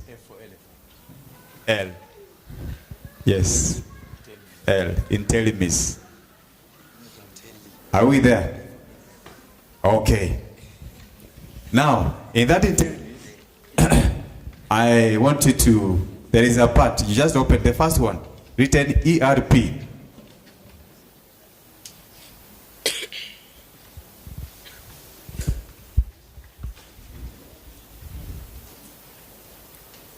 I'm giving you time to check on that.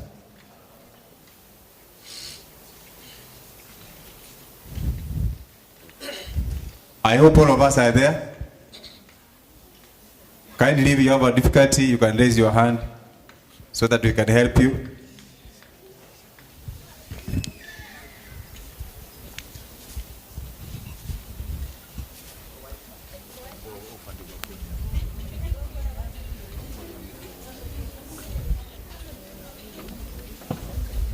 Acha nisimama hapa ndio tuonane vizuri.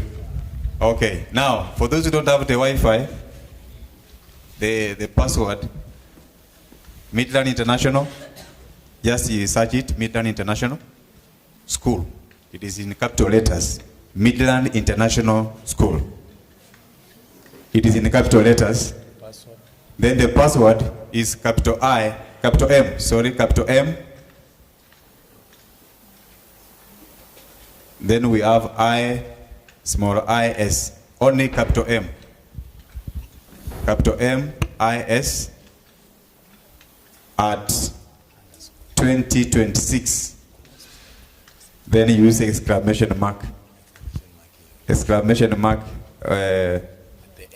it is used at the end. Yes, at the end. Alama hisi. Mwalimu wa Kiswahili.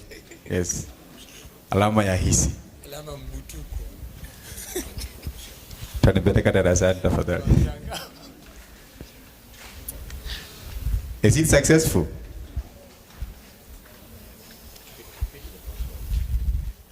Repeat the password. The password is capital M, small IS, at. At the symbol. At, the symbol at. Yes. The one written as A, then you, yeah, that is it. At 2026, exclamation mark at the end. Now, are we there, everybody? We want to move together because this is the only time that I have you, or we can meet one-on-one. So if we are there, you have seen, have you tried to log in? There is a part of logging in. I want to move slowly, kindly. If I'm very fast, tell me.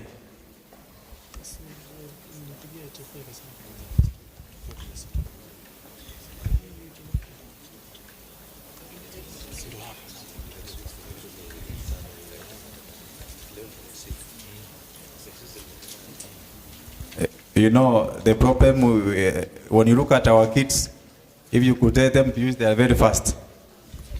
Our Gen Zs, they know how to use those phones very fast compared to us. Good. They know many things. Huh? Okay. Now, try to log in. When you try to log in, when the Google Play Store, the Intellimis will send a code to your email. And that code, once it goes to the email, it gives you what we call the OTP. The OTP password.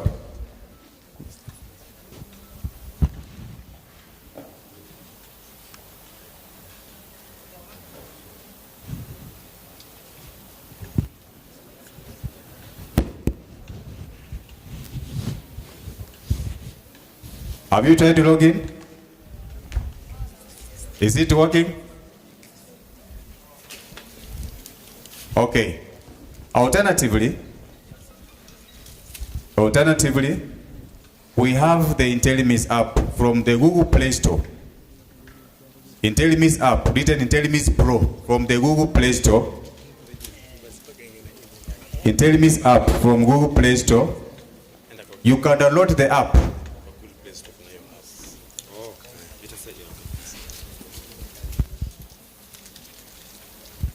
There are many Intellimis there. There is the one written Intellimis Pro. Intellimis Pro from the Google Play Store.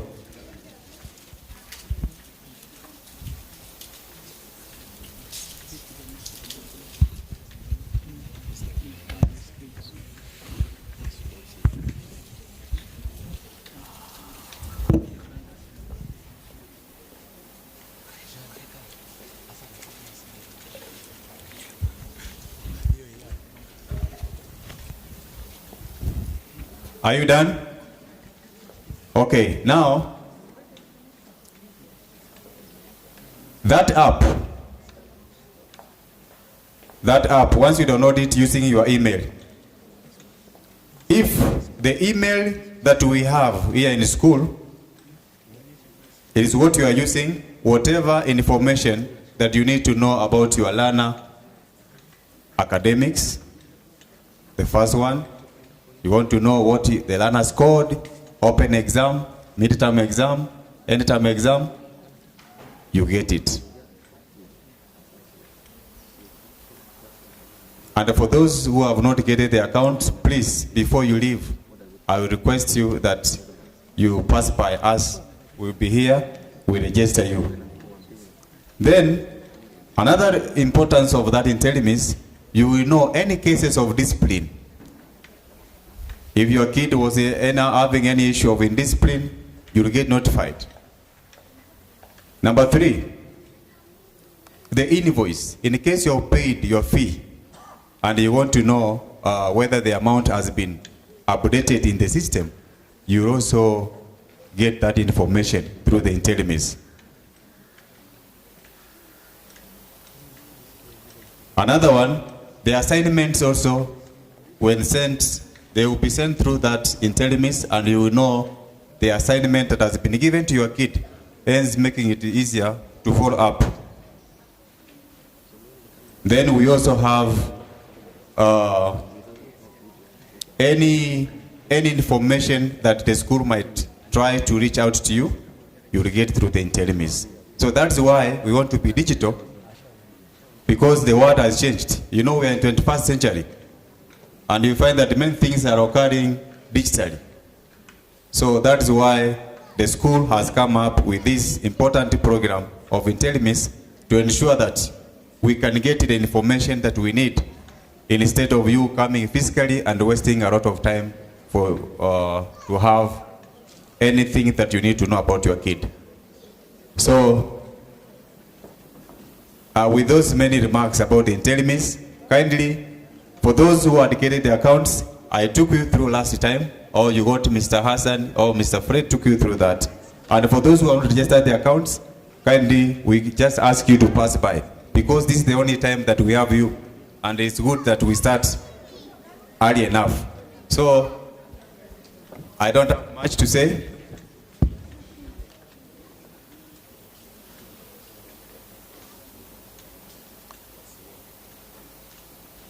Another thing, if you try to log in and it doesn't go through, it means that the email has not been registered in this our system.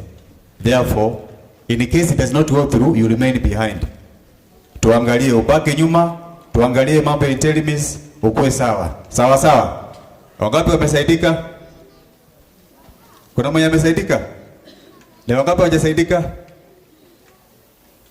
Haya, sawa sawa. Sasa naomba wale wenye hawajasaidika mtabaki nyuma tuwasaidie. Haya, asante.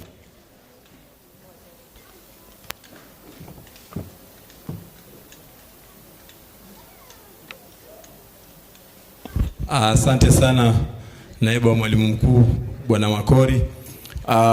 Tukipeleka hii shule yetu haraka haraka, sasa ni wakati wa kukaribisha wazazi watatu watuzungumzie, watupatie mawili matatu kutoka kwa wazazi, kwa sababu hii siku ni yenu. Na tutaanza na baba Zulfa Osman. Karibu. Baba Laisha ujitayarishe, na baba Zuela Zakaria.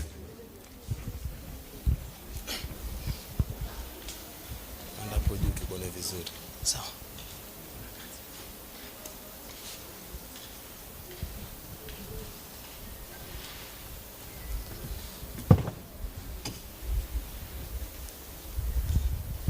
Assalamu alaikum wa rahmatullahi wa barakatuh.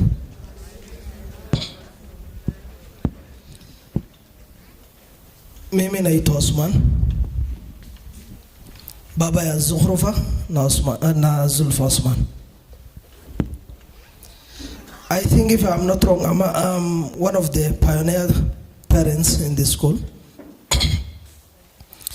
who became a parent before even having a kid here.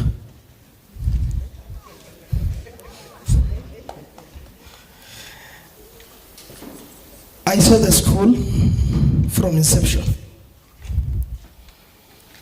I have been following it, supporting, and dedicating my resource and advice so that it can be a school of choice, not only in Machakos County, but all over Kenya. It's a school that I can defend with all my zeal, with all my passion. It's a school that I can recommend to anyone living around. It's a school that I have entrusted with my most precious gifts from God to be modeled in a way that I am pleased with, and also the Creator is pleased with. It's a school where I have chosen for my kids to be the second parent after us. Give it a good clap.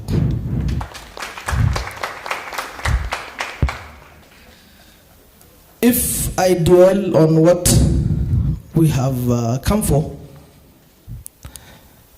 I want to speak about a few things that I have noticed that the school has improved. And for those who may know me, I am I say what is in my mind, in my heart. I don't hide. Because tukiwapika the management na walimu, I think that is where we can get the best results.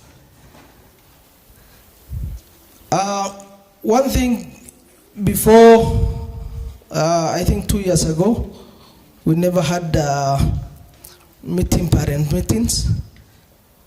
Tulikuwa tunakutana labda for functions and labda graduation na Quran competitions, but this is a parents meeting without any other event. I want to congratulate the school.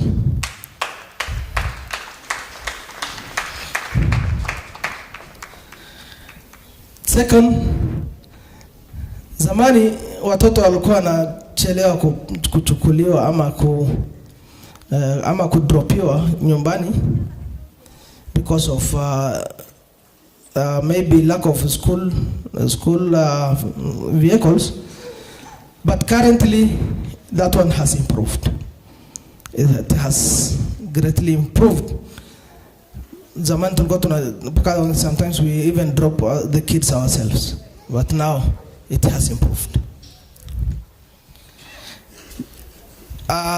I think for those parents who have been here before, we had a challenge with bullying. in the school. Maybe from the parents, other parents, maybe from other kids, walimu, other wafanyakazi. But of late, I have not had any. And if there is, maybe it's minimal. That's great improvement that I can accord to the school. Let me flip to the other side.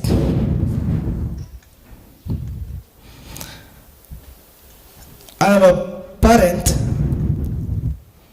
who I have allowed my kids to go to Tahfidh. That is where my problem is.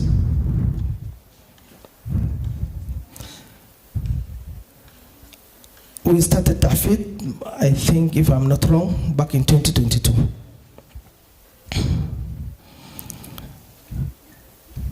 I have discussed this with management candidly before. But for the benefit of the other parents too, I need to say this. I think I'm saying this not to scare anyone, but at least we should have the urge. We also have the fire in our guts so that we can hold the management accountable. Tahfidh. Earlier we brought our kids here, compromised the side of school.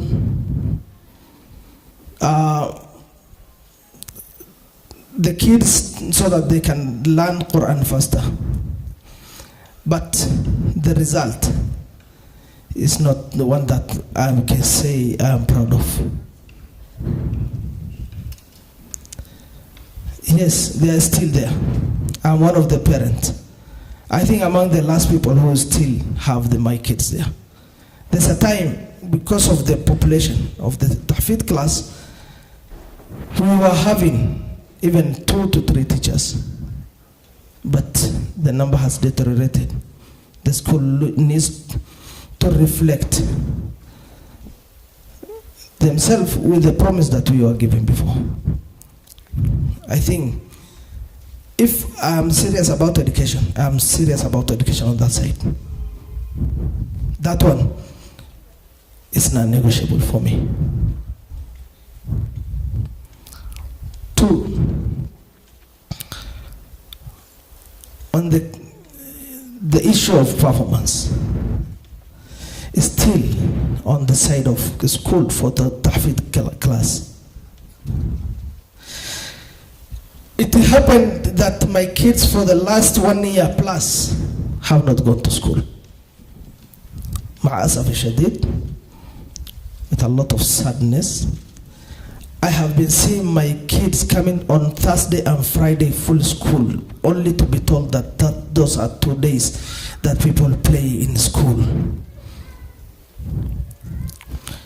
I am wondering why my kids come early on the weekdays. Kumbe wanatoka saa 7 and they don't go back to school. Wanapandishwa gari, wanazungushwa the whole day, wanafika saa 11 nyumbani. Yes.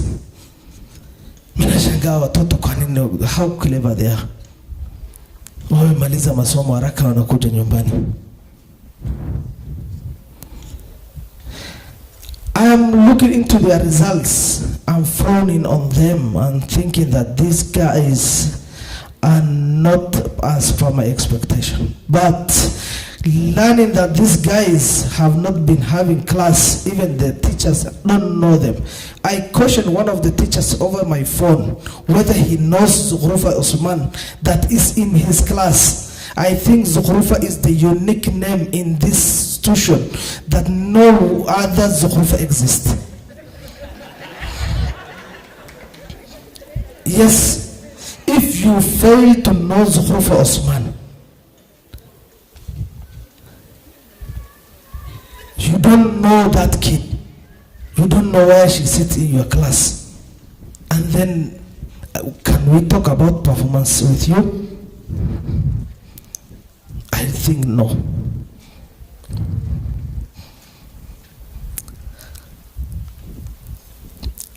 I think I slowed down the better part of last year because I was a bit indisposed.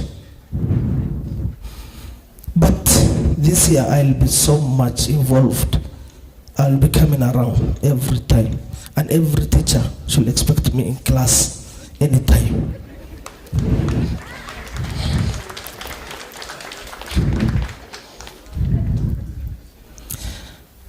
Yes, I think the last speaker here said, I think the one before, that we are investing for our kids and also investing in our kids. I think if we invest for our kids, we are giving the resources and manpower to you guys so that you can invest for us in our kids also. So it is also the part of the school. The parent has done their responsibilities. I think it is now the other side of the school that needs to put more resources, more intellectual resources into these kids. I have done my part as a parent, equipped everything, logistic and everything. Then I do the other part of the institution. Is so many to ask.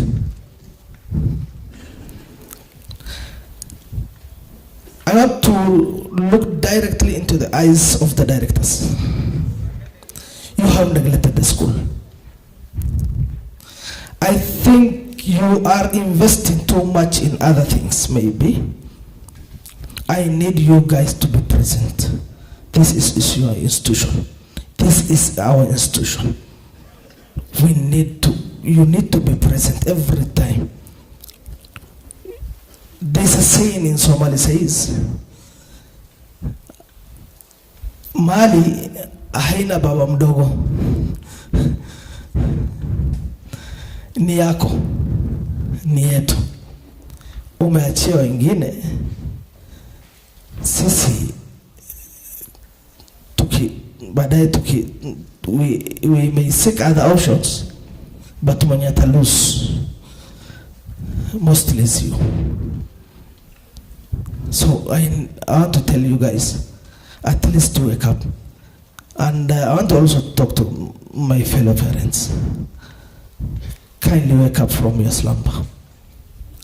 We need to be conscious of what our kids are doing or are going through. Wake up, take your sons, daughters' books. If you don't know Quran, at least look for somebody who can listen to them. Those who can sit with them, listen from them. And more of it, show yourself a good example. At Mwalimu, atakana during the day and for a period, but you'll be there with the kid forever. So inshallah, msome muonyesha watoto tabia mzuri. Umeona watoto wamechoma shule. This thing you need to tell them from home. From home, inculcate good discipline. A good discipline is a resource. You can teach your kids how to behave. It will not cost you anything. وهذا والسلام عليكم ورحمة الله وبركاته.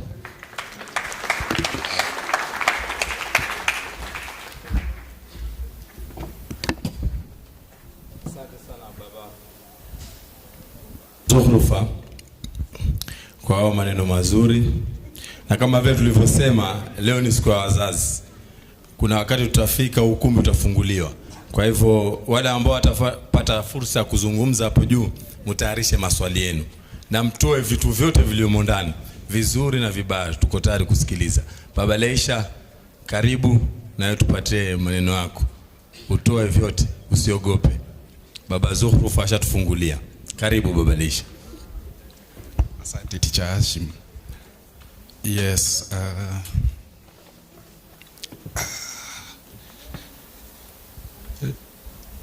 to the school administration, teachers, and fellow parents, good morning. I'm Charles Tumbo, though not very stomach, I'm still eating. Tumbo means stomach, so don't worry about that. I'm the father to Laisha Kanis. To begin, I must take this opportunity to appreciate the administration for considering this opportunity to have us around. It's been a while, but we believe this kind of forums do bring us closer to the administration and to the teachers, and to give our feedback on how well should the institution move. Look at your neighbor and tell him or her that we've come from far.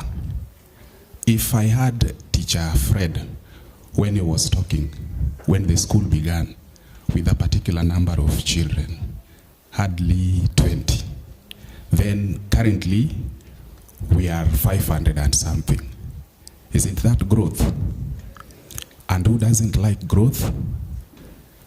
I come from around just where this school is, a few meters from here.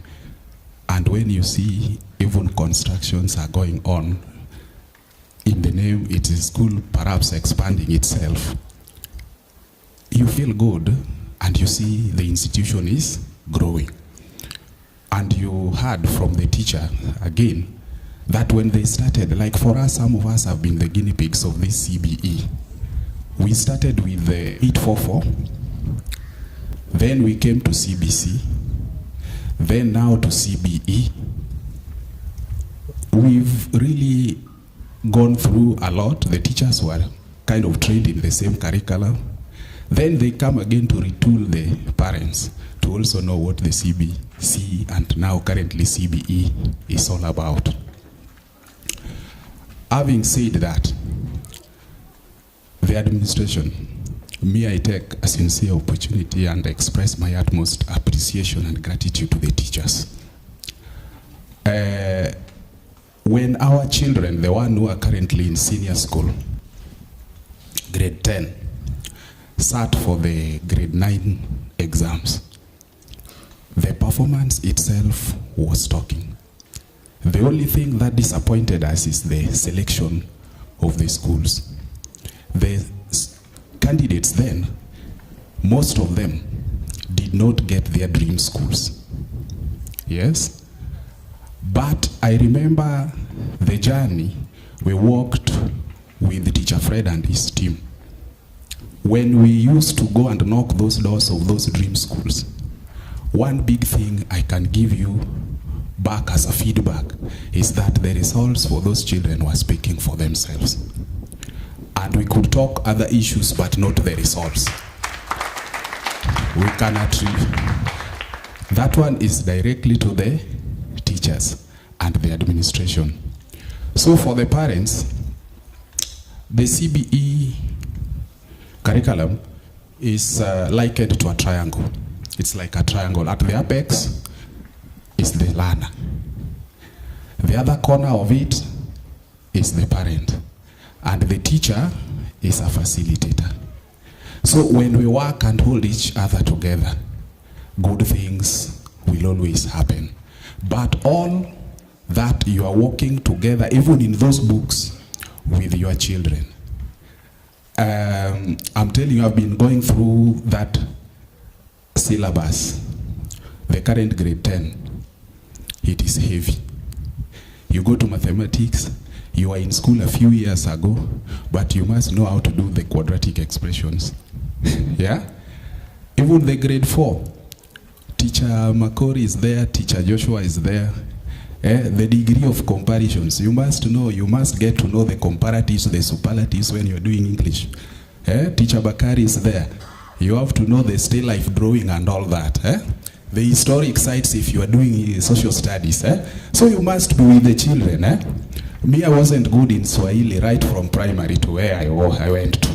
But I try. Methali inaleta shida lakini tunapambana hapo. So walk together with your children, bookwork, homework, and more so. If I have to reaffirm what our guest speaker talked about,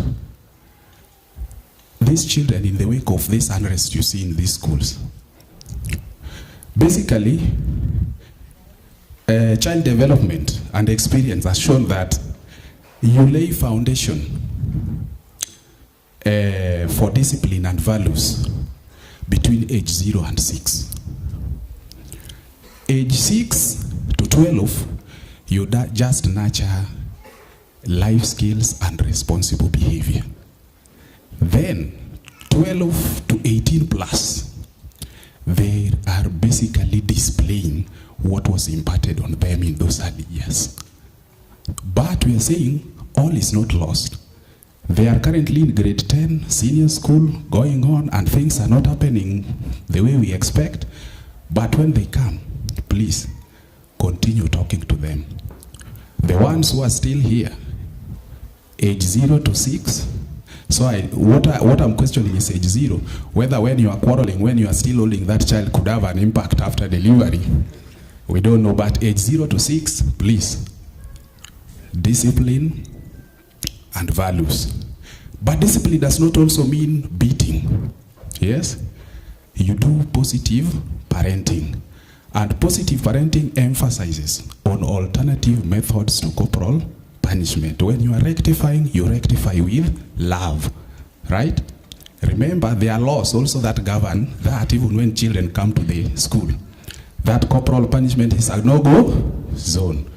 But there are alternative methods to corporal punishment, which are positive and very impactful.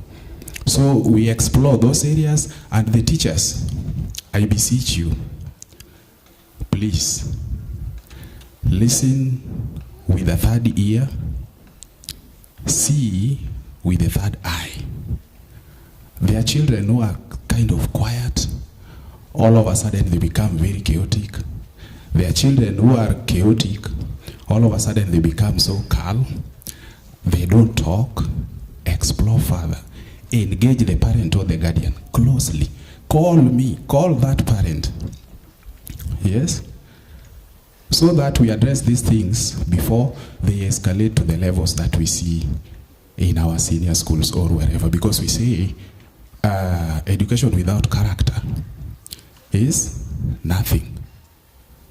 Sindio? Kwa hivyo, me, I don't have much to say for today. I'm only encouraging also the administration that please call for these meetings. We don't necessarily have to stay for 2, 3, 4 years before we come and give you a feedback. And also point us in the eye and say, you people are giving us children who are spoiled. We want them to be like this, this, and that. Because the basic unit of socialization is the family. The secondary unit is the institution. So the institution, learning institutions like school, let's do our bit at home so that we give teachers an easy time for the secondary socialization. So we also wish our candidates, the KIPSEA, the ones who are in junior school, that they are going to keep the standards that this school has always had when it comes to academic performance, as we mold those young people to become responsible individuals in this country. Remember, in all things, everything that we do on behalf of these children, the best interest of the child is of paramount, and there is no compromise about that. So let's dialogue and help them. Asanteni sana.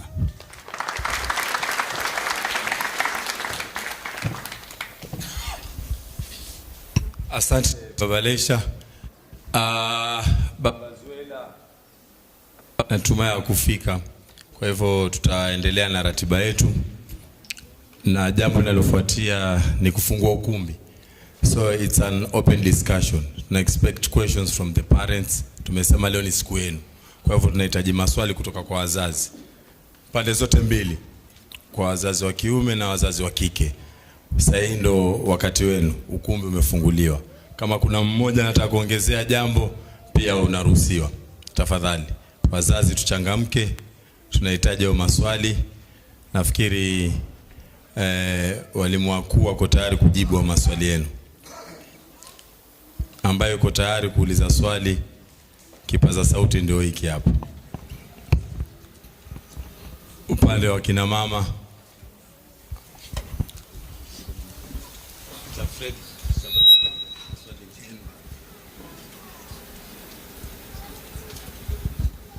Assalamu alaikum.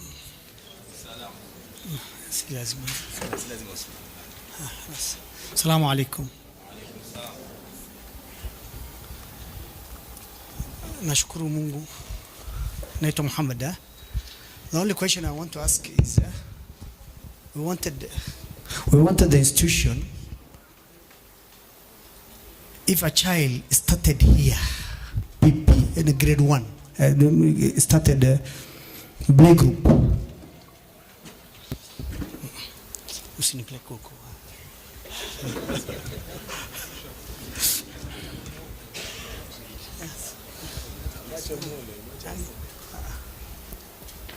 Assalamu alaikum. The only question I want to ask is, if maybe a child started here, play group, BP1, BP2 continues, should be different completely than a child started grade 1 or 2 or 3.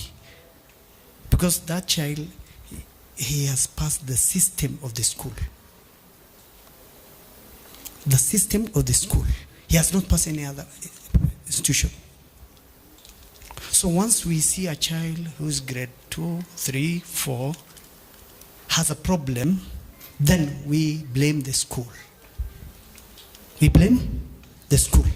Because you are the first person who handled that child. That's the only question that I wanted to ask. And I wanted an answer from the school. Shukran.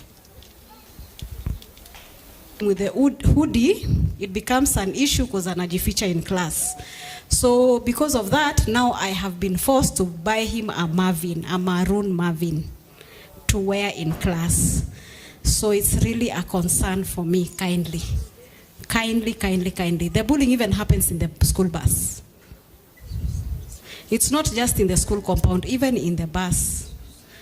So please, we are Muslims and we live in these environments together. Let's accommodate each other. We will never be the same. And I understand we even have Christian parents, Christian students. The same way they interact with them. Let them interact with the others. There is no difference between a Somali and a Nywele Ngumu. We are all Muslims, we are brothers. And you know he's an adolescent, so self-esteem will go down. It will affect so many other things. I'm kindly requesting for that. Thank you.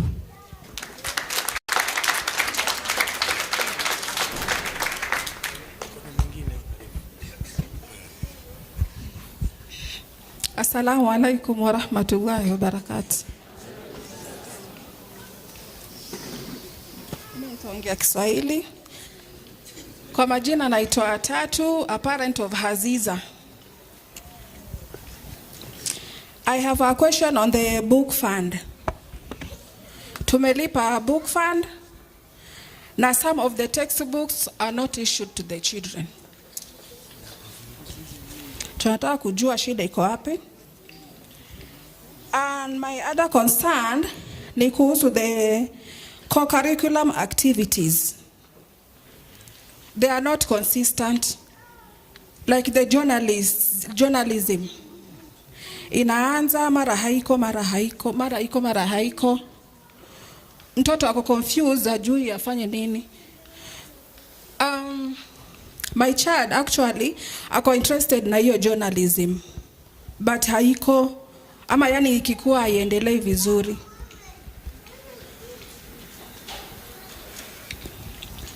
Another concern is frequent changing of teachers. Walimu wanabadilishwa, especially in the middle of a term. Watoto wameanza vizuri na specific teacher, and then all of a sudden anachenjiwa. Hatujui shida iko wapi. Inawa confuse kwa sababu amezoea huyu mwalimu, and then sijui niseme aje. It's like kuna some students are too bully. Unapata kama kwa gari mbona wanasukumana. My child actually washawa kama amevunjika mkono. Tukampeleka hospitali na hiyo kitu ikaisha tu hivyo. So that bullying should look into very keenly. I think I'm done. Thank you.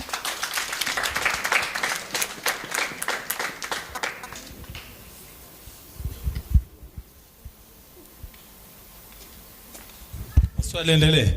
Kinamba huko.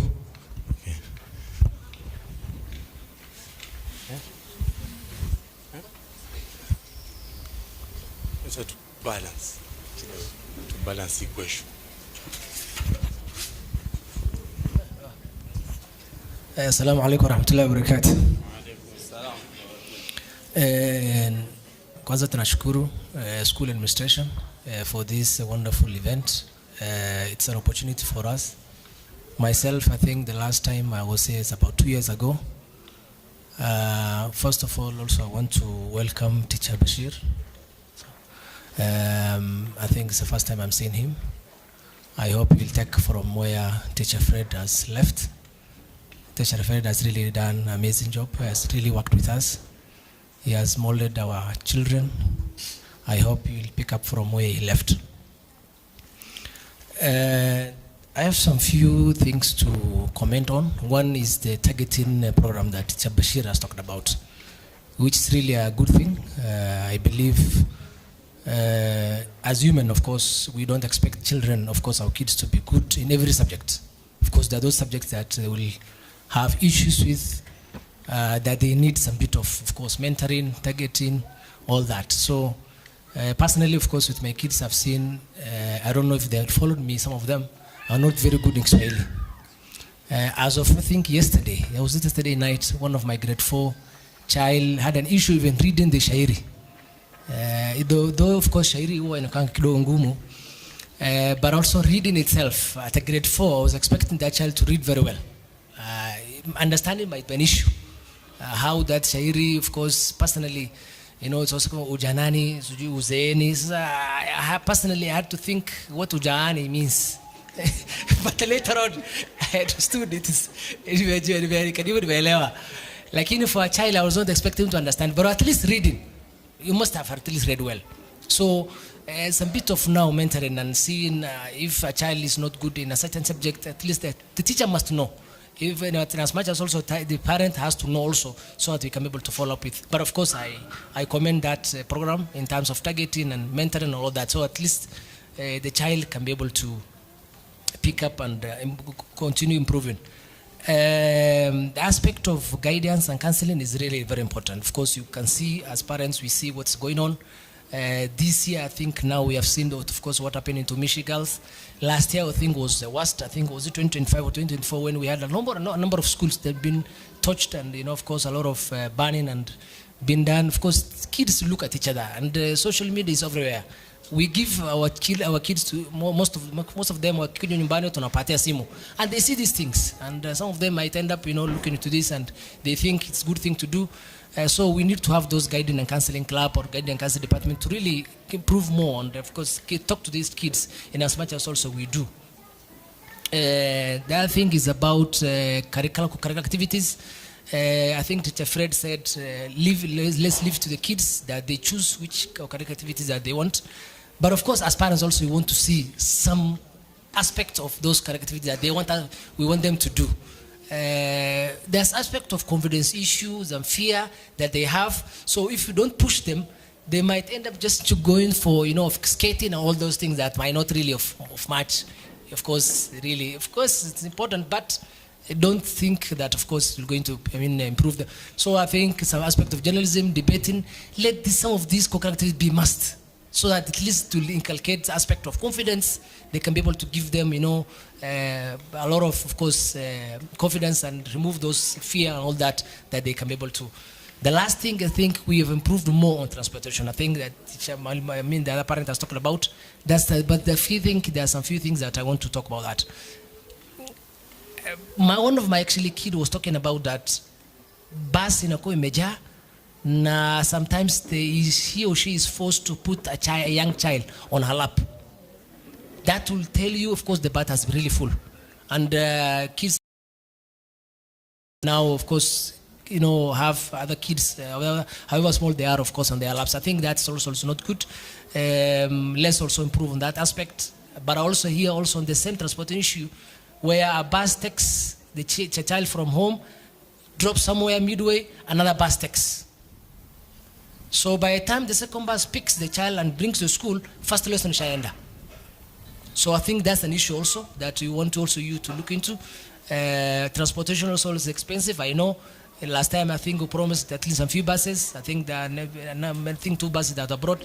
But again, still issues are there on transport. Kuna vile ukiangalia whatever hawa watoto wanafundishwa, nitasema sio size yao. Kwa sababu na msichana wangu mdogo aliniletea kitabu, nikiangalia ni maswali zinatoka katika Safina Tunajah. Pale madrasa ukiangalia unapata kuna watoto labda wa faslu thani ama thalith wako katika vitabu kama hizi. So naangalia naona kuna uzito kidogo. Sio kwa sababu hawashiki, kuna wale utapata wanashika haraka, lakini tukiwaanzia chini na vitabu rahisi, kuna watoto hapa ndo wameanza madrasa. Mkiintroduce Islamiyat ndio kama wanachukulia kama madrasa. So ningeomba tuangalieni zile vitabu za chini kidogo, kunazo risala na zingine, watoke nazo chini wakikuja juu mpaka kwa mabadu ama kwa Safina wakiendelea. Nafikiri hivyo watakuwa wameshika. Ni kama mtoto wa grade 4 umpe kazi ya grade 7 ama 8. Atangangana lakini mwishowe atasumbuka nayo, atakuwa hawajapita kama wote. Yangu ya mwisho ni kushukuru kila kitu ambayo kwamba nimeona katika hii shule. Mimi kama mzazi nina watoto wawili wakubwa ambao wako university, nimepitia mingi kutoka ni wakiwa Aga Khan Primary, wakiwa mashule za South Sea, wengine wamepita Huda, lakini kufikia hapa Midland, kwa sababu nimehama huko kama miaka 3-4 imepita, it's one of the best schools nimeona. Alhamdulillah, kila kitu inaendelea vizuri. Kukiwa na issue, sio teacher Fred, sio bwana Hassan pale, ukipiga simu hata anytime itashikwa. Msichana wangu mashallah ni mdogo, lakini mwambie leo hakuna shule, haimuingii kwa akili kwamba siendi kumwona teacher Pamela. Saa yote yeye ni teacher Pamela, teacher Pamela. Kwa hiyo alhamdulillah, natoa shukrani kubwa sana na muendelee na hiyo kazi nzuri inshallah. Shukran. Maswali huko.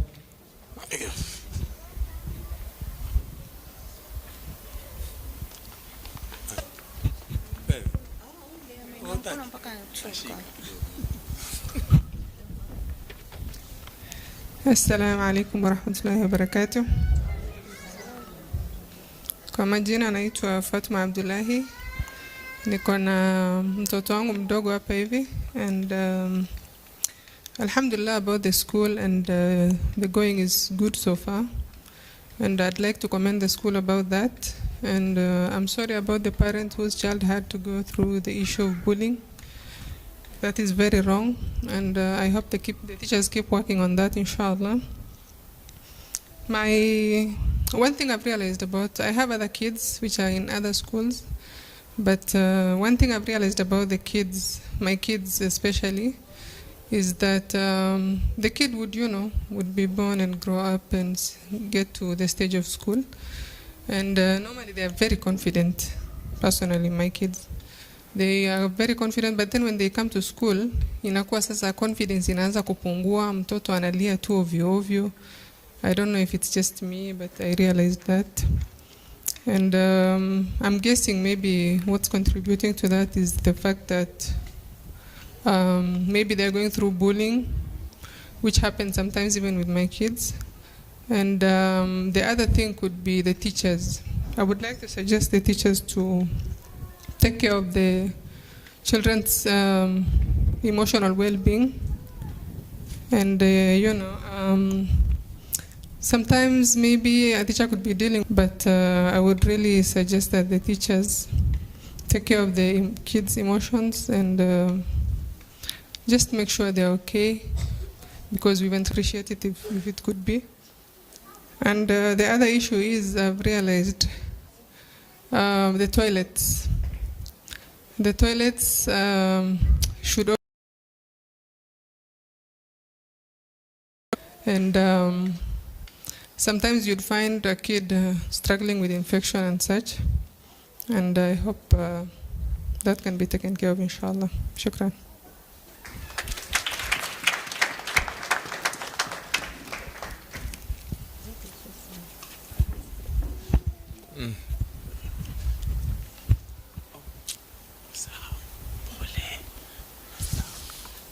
Assalamu alaikum wa rahmatullahi wa barakatuh. Wa alaikum assalam. Kwa 1 and 5, my main concern is about transportation. Tunatoka mbali kidogo, that side. Our road is not good. Na tumegrow pia in terms of numbers. Alafu, okay, teacher or mtoto has to hold the door so that gari in there. So in case of anything happens, what happened to Goodrich International School, yeah?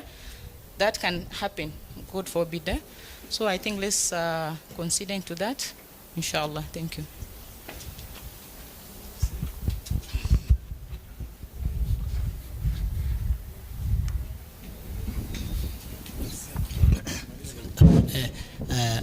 Assalamu alaikum.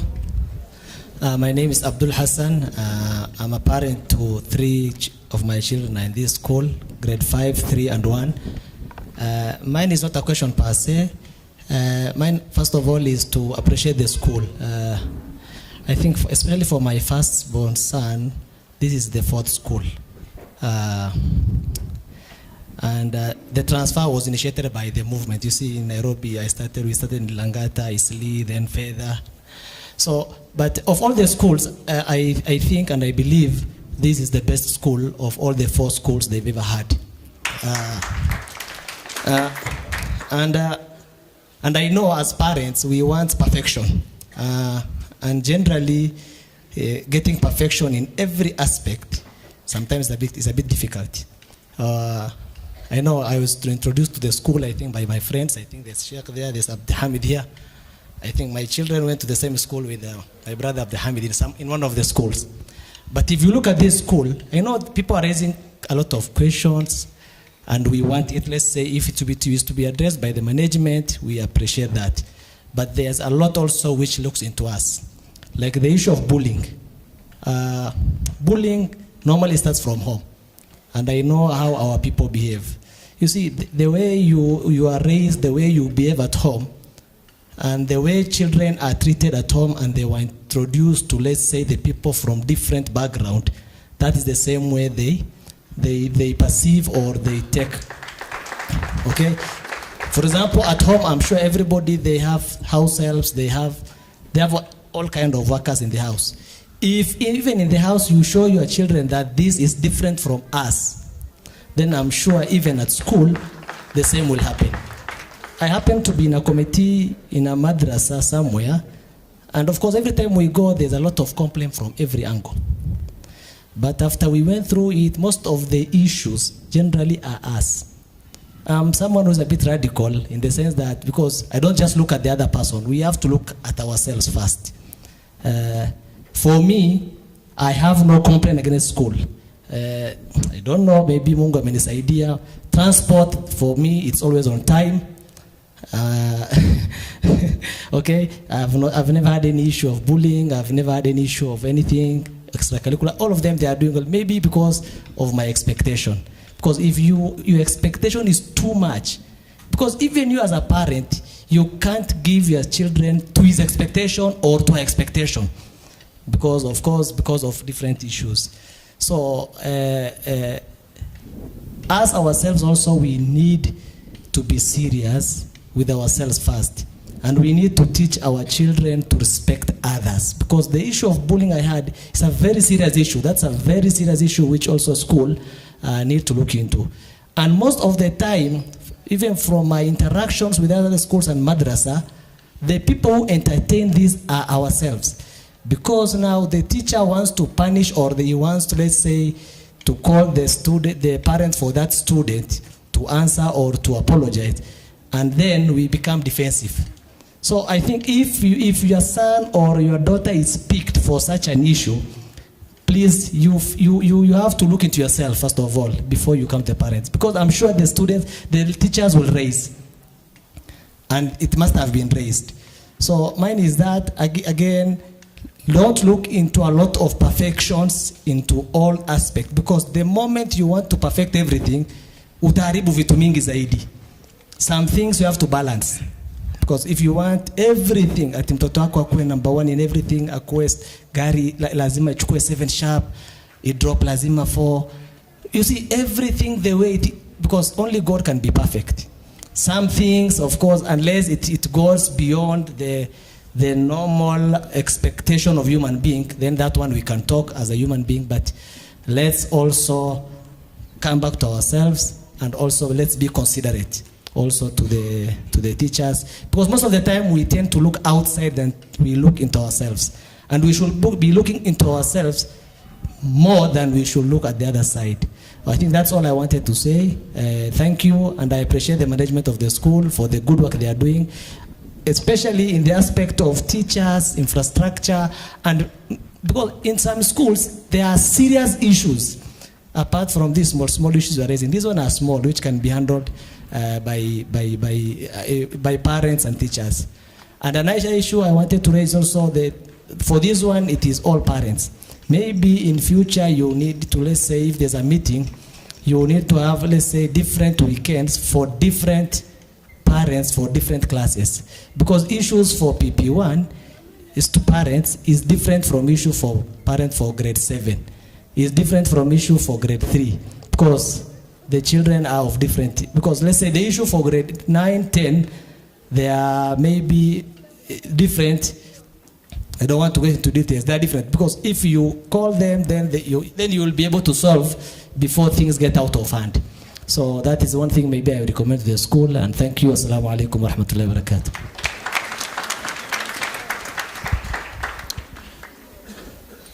Natumai maswali yametosha, ama kuna mwingine bado amechoka?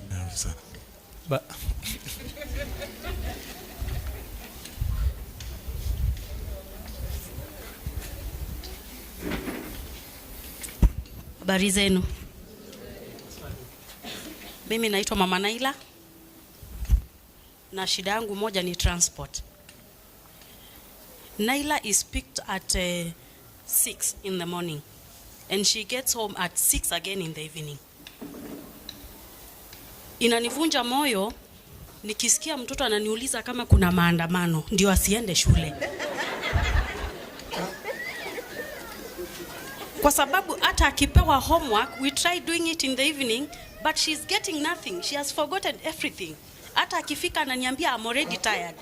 Anazungushwa. Actually, Naila knows every home. She knows every home. From the van to the big bus, anajua kila nyumba.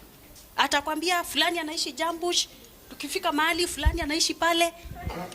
Yani anajua everything. Na kwenye kila mtoto anaishi. Which means amerotate in all the buses na anajua kila mahali. The second thing, vile mzazi mmoja amesema, there is some kind of bullying in the bus, especially wakienda nyumbani. There is a time alifika na nguo chafu, nikamuuliza why are you so dirty?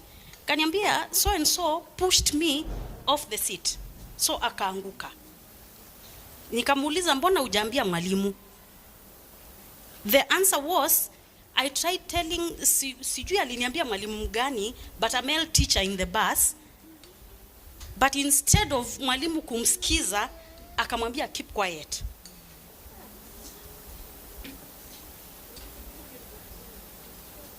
Akungekuwa na hii meeting, ningekuja Monday shule, ndio nijue ni mwalimu mgani. But it's also good our teachers msikize mtoto. Some children are so talkative, anaongea like my daughter. My daughter can talk from morning mpaka jioni, ni kuongea tu na kurukaruka. na mwalimu ataboeka, of course. So atamwambia keep quiet, but it's also good mwalimu asikize mtoto anasema nini. The other thing, kwa bus, I don't know criteria yenye wanatumia sitting in the bus, but I would urge Teacher Sarah, watoto wanaweza kaa according to their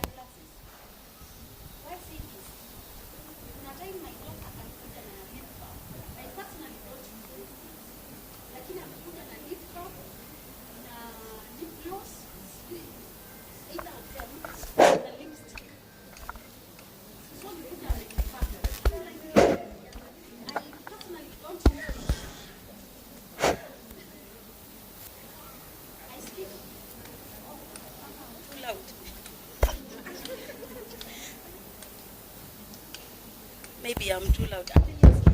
Shika. Iko sawa. Kwa nimeamua kutumia ile ingine. So kama kuna wezekana watoto wakae according to their classes. These small ones are copying the teens behavior. Wakikaa pamoja, wakienda nyumbani, anafundishwa hii na hii na hii, and you can imagine from 3:40 saa zile wanatoka hapa until 6 ile anafika nyumbani, amesomeshwa mangapi hapa kwa basi?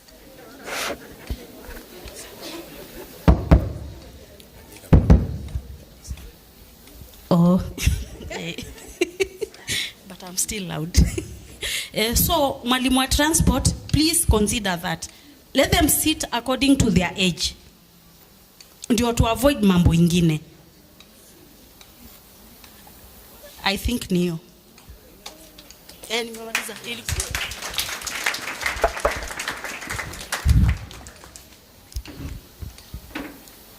Assalamu alaikum.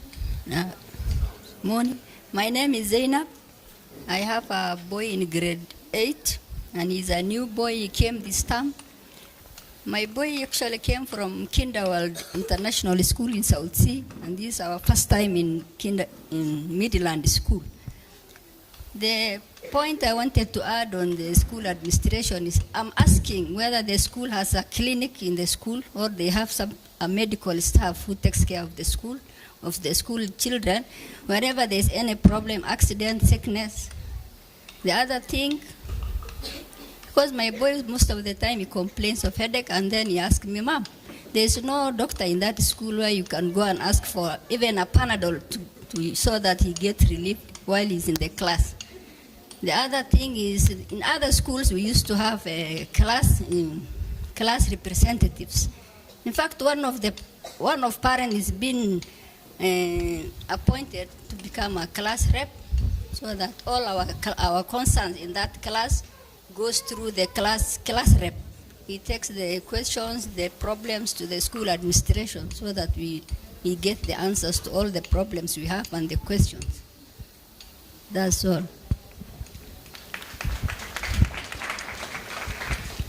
Maswali. Oh.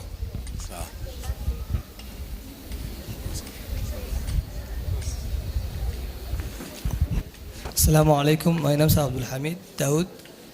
I have two guys here, Abu Bakr and Ahmed, grade 7 and 8. Thank you to Sister Zainab. Actually, I was to ask about clinics and special need for students, because currently I know with our lifestyle there is a lot of medical issues, and I don't know what the school is doing about that, because we need to have a small dispensary or maybe a nurse, and need for people, because currently we have guys with this type 1 called late. My son has been struggling since last year. Myself, I'm helpless because I don't understand those things. I'm not so much into, So is there a program where they are smoothly transitioned so that they get to catch up with their peers? Or maybe there is something that can be done, maybe remedial class or any form of support, the same way that we will do with this other curricula. The CBT for Islamiyat is a bit not so straight like the other system. So we'll really appreciate if that one is also handled. I'll talk also about, I want to emphasize on bullying as well. My son, he's not so outspoken, I have said. Sometimes anajipata in this, the character when they are so spoken. So anabaki all the time, he's so reserved, hawezi ongea, he cannot express himself. He's not given that forum to like, complain to the teacher. Will our teachers give our children time to express themselves, ask them how they are doing? There's a parent who aired their views here and said, kuna watoto maybe they were lively and now they are withdrawn. Could teachers help us understand our children better, because you spend better time with them? Ikifika jioni, we only have a few time interacting with them. Could teachers help us understand more our kids, even if they're problematic? Could they just share with us how our children are faring, so we can also be able to assist them at home and maybe improve? Because sometimes tunaweza sema mtoto wangu hana shida, maybe he's the one mwenye kona shida. So teachers will really help us with that as we continue raising our kids wholesomely. Thank you. Nafikiri Mama Malia ametufungia, wakati umeenda na wazazi wengi wanalamika. Kwa hivyo nitapeana fursa hii maswali yajibiwe kutoka hii meza hapa mbele.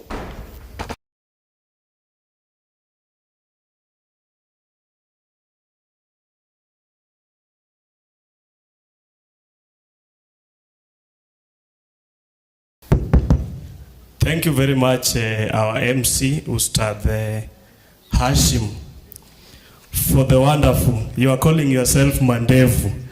We always call you Joho Bila Pesa. Thank you for the good work.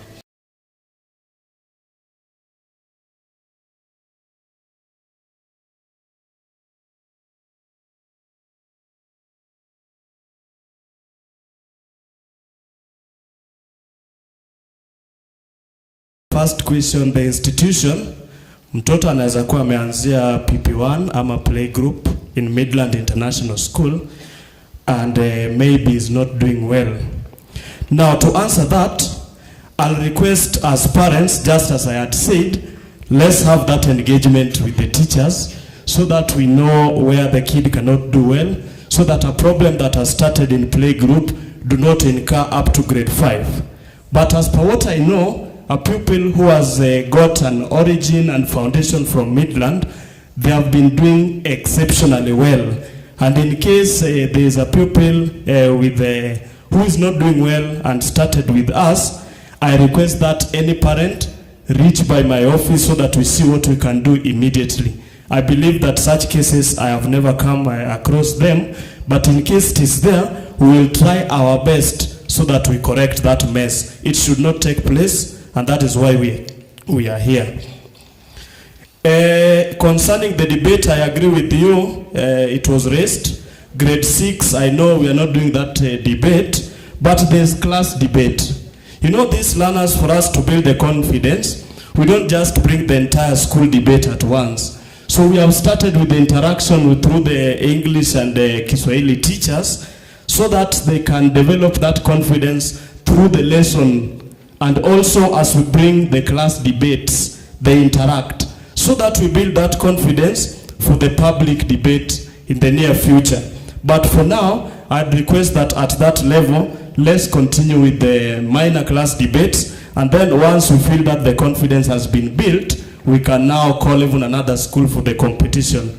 But in classes, the senior most classes like grade 7, 8, and 9, they have been doing that interactive class-to-class debate. In terms of discipline, I know it has been raised in almost all the areas. It will be talked about. I want to briefly talk about the issue of textbooks. I know on our side, we have tried as much as we can on the issue of textbooks, and I know very many parents have reached me concerning the same. We have tried to sort it out where necessary with Mr. Hassan. And in case there's a parent who is still locked outside, I know maybe there are some books that were still missing. Maybe it's supposed to be 8 textbooks, but you get that your learner is having maybe 6 out of 8, or 5 out of 8, or 7 out of 8. We will work it out. But I had a discussion again with Mr. Hassan concerning the same. We are trying as much as possible. The parents who had earlier registered on that book fund, we will do the necessary and ensure that you have all those books, not later than the end of next week. All those who had registered for the book fund, and we are sorry for that delay. But in the long run, we are not going to continue with the book fund with this reason. The government keeps on changing the editions of these textbooks. Today you get first edition, tomorrow you get second edition, and another day you get the third edition. It will become very expensive on the side of the school. You purchase 200 textbooks today, the following week it has been changed to another edition, you purchase another 200. I think it will be a big bulk to the school. It is under discussion, and once it is over, we will communicate that. There's another area that was raised concerning the issue of bullying. It will be answered. The school transport dropping, picking point, we will always try. I know we have improved. If we check our transport sector when we started and where we are, you will appreciate that the school is improving. We will not be 100% perfect. But as per now, I want to believe that we have achieved the 90%. At the same time, I'll challenge you, the parents, that let us also try to be patient with us. We acknowledge also the improvement we have done. We cannot add more than one vehicle at the same time, but what we have done at least can serve a certain purpose. And at the same time, let us avoid also that pressure of all learners must arrive home at the same time. It is impossible. Sometimes when we also push to that corner, we might be forced to carry more than enough number of kids in one vehicle. Because you are told that my kids should be in Duxie at 4, and they have left at 3:40. So we also try. If we also put the second trip, there's another complaint that my kid is arriving late and is not attending the Duxie classes. So also on that side we have a challenge, and you should also understand from our side. Our roads are also not in good condition, and therefore wherever there are delays, we request you that, but the issue of Mama Naila, we're going to look at it. That is serious. If we pick your kid at 6 a.m., we should not return your kid at 6 p.m. That is not fair to you and to that kid. She will be emotionally disturbed, and that is why the kid is asking for maandamano, not to go to school, which should not be the case. I have had that issue of the school clinic. I think we are going to sit with the directors so that at least we have a medication within our compound so that we can assist these learners who are maybe the emergency cases. I've talked about the issue of cleanliness of our toilets. We will always do that, and we will ensure that all the areas in the school is very neat, because without that cleanliness, there will be diseases that will emerge here and there. So we will try our best as a school, but I request you that you can go through. It is not just today. We have improved in terms of hygiene, and just pass through our toilets and the other areas to confirm this improvement that we have done. I've also received another issue that has not been raised about female ustada. We have the kids who are doing the TAFID, and they only have the male teacher. I have been requested that on our side, we need also to add a female teacher, because our girls there are growing. So there are some issues that they cannot report to Ustad Yasin. So we need, as on our side, I've been requested that if possible, we add a female teacher on the TAFID. We will discuss it with the management. Otherwise, those are the areas that I wish to address. And as I conclude, I know we are not perfect as a school. Also, Teacher Fred is not perfect. The only perfect person is God. If I may have wronged you within those 2 years that we have never had a meeting, I ask for forgiveness. If you have also wronged me, I have forgiven you. Thank you very much, and have a blessed day. Assalamu alaikum wa rahmatullahi wa barakatuh. Thank you very much, Mr. Fred. I'm just answering some of the areas where I did not touch. For example, on the journalism club. We always have clubs on Thursdays afternoon. And if kindly you can have a look at those doors of the classrooms, you can see those papers that are stuck there. They show each club where they are going to have their meeting. We always have them. Since February, we have never had any week without those club sessions. So, just ask very well. Cleanliness of toilets, maybe I can talk about it. We always do it in my section 3 times in a day. We have the non-teaching staff who are allocated to that cleanliness, and myself, I always supervise it myself. It is very, very important.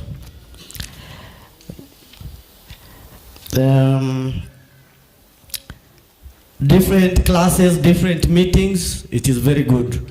Because as you said, what we talk about the ECD and the seniors might be different. Inshallah, next time, we shall have to make it different. And first aid, it's not that we don't have any first aid. We have some of it. We have Panadol, some at least fragile that you can get from account office all the time. We have it. But when it goes extra that, we have some clinics where we can take you and then we call the parent for further medical assistance. Thank you, that's all I can talk. The rest, the director can talk. Thank you very much, Ustad Bashir. Just one word before the director speaks that I've forgotten about our WhatsApp groups. The WhatsApp groups, I know we have locked them. Today in the evening, I want to promise that I'm going to open them, but I'll be very ready with the key. If it goes out of hand, I'll control it so that we open it when necessary again. So just as it had been said, I request that let's use those groups for academic purposes so that we do not discuss issues that does not concern our school. Thank you. Yes? Oh, Mr. Makori. Mr. Makori.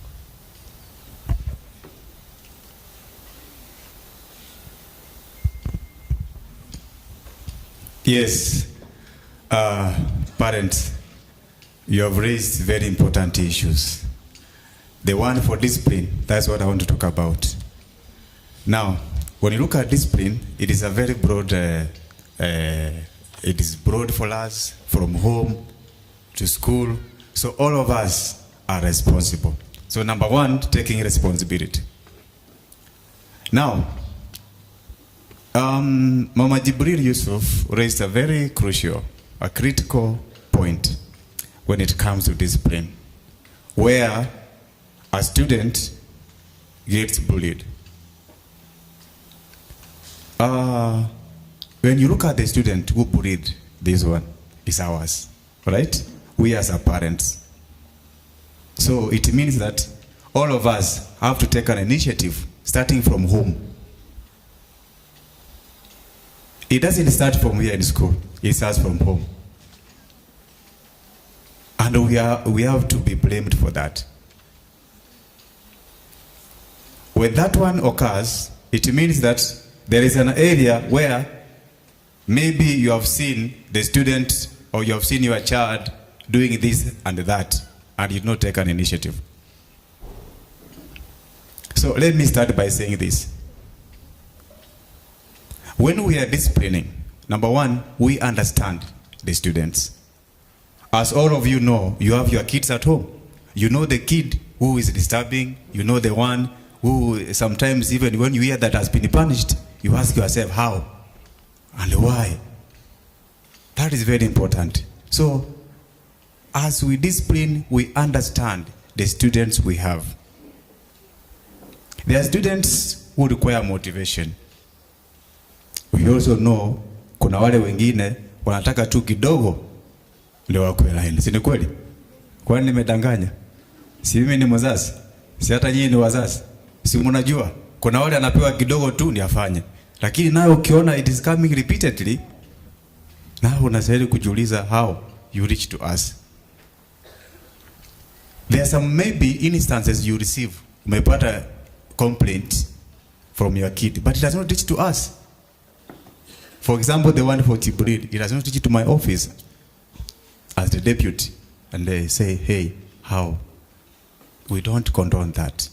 We don't compromise any kind of indiscipline and any kind of bullying. In fact, if they could have called me immediately, Mama Jibril, tell me, take an action, just immediately, and those kind of things are solved. I act very fast when I find out that there is another one who is suffering because of another student. Could you tolerate that one as a parent? So we have to protect. We are here. We protect those ones who are good, and we correct those ones who are going against. That's what we do. So, for that one, I'm very sorry, Mama Jibril, and it will never repeat that one. There is no way we can allow students to call each other nywele ngumu like that. That is very bad. All of us here, including the teachers, we are those who are Christians, we have those ones who are Muslims. So when it finds that now you have seen that you are so special, we have the Somalis, we have the Boranas, we have all the tribes here. And we cannot allow such kind of cases where another student is telling the other one that your nywele is very hard. You know, in a Somali they say jiri. I don't know what they're saying. I don't know that. So that one, we cannot accept that one, please. So I am sorry for that. And it will never repeat. I am telling you. I am speaking as a deputy. It will never repeat that again. Number 2, when it comes to use of hoods, we find that some students, their self-esteem goes down. How? Because they don't like to be exposed. You tell a student to move the hood, and he tells you, I'm very shy. You know, sometimes they put on the hoods to cover the shyness. The same way you can tell a student to put on the mask all the time. When will these students learn how to communicate?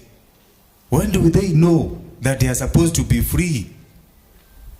There is no way you can be having an individual has done a master's degree, is working somewhere in a government, and you tell a student now to put on the hood to the office. Which office?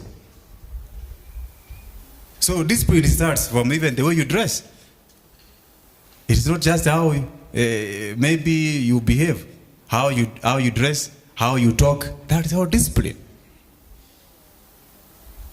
So in terms of putting on the hoods, we cannot allow that one. The hoods are prohibited. Why? We want these kids to be disciplined all along.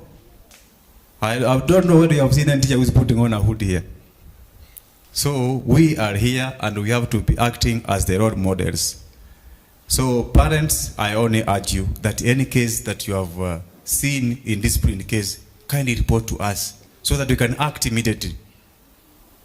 My office is here, and they know if they come to my office, maybe we can talk one way or 2, 3 things from there, then you will not see that one again. We only have a small discussion. That is all. So having said that one, thank you parents for raising those issues, and we are sorry for where we have failed, and we are going to act up. Thank you so much. So let me take this time to welcome our director.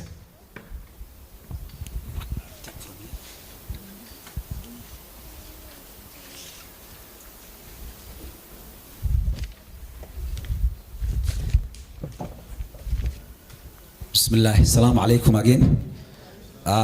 Thank you so much. Tunashukuru Mwenyezi Mungu.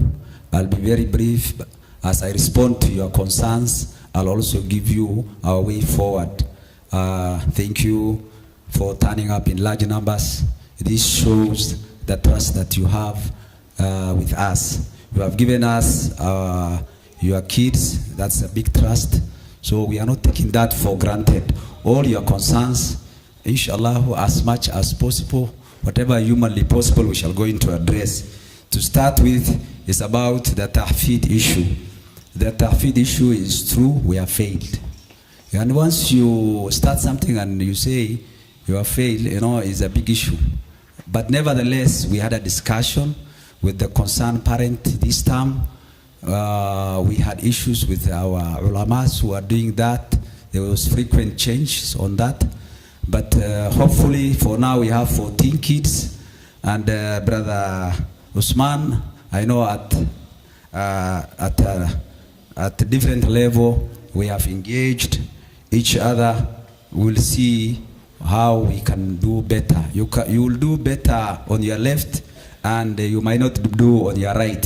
So that is humanly possible, but we'll do our best, inshallah. On the same note about the Islamiyat is a curriculum on its own, just the way we have the secular school.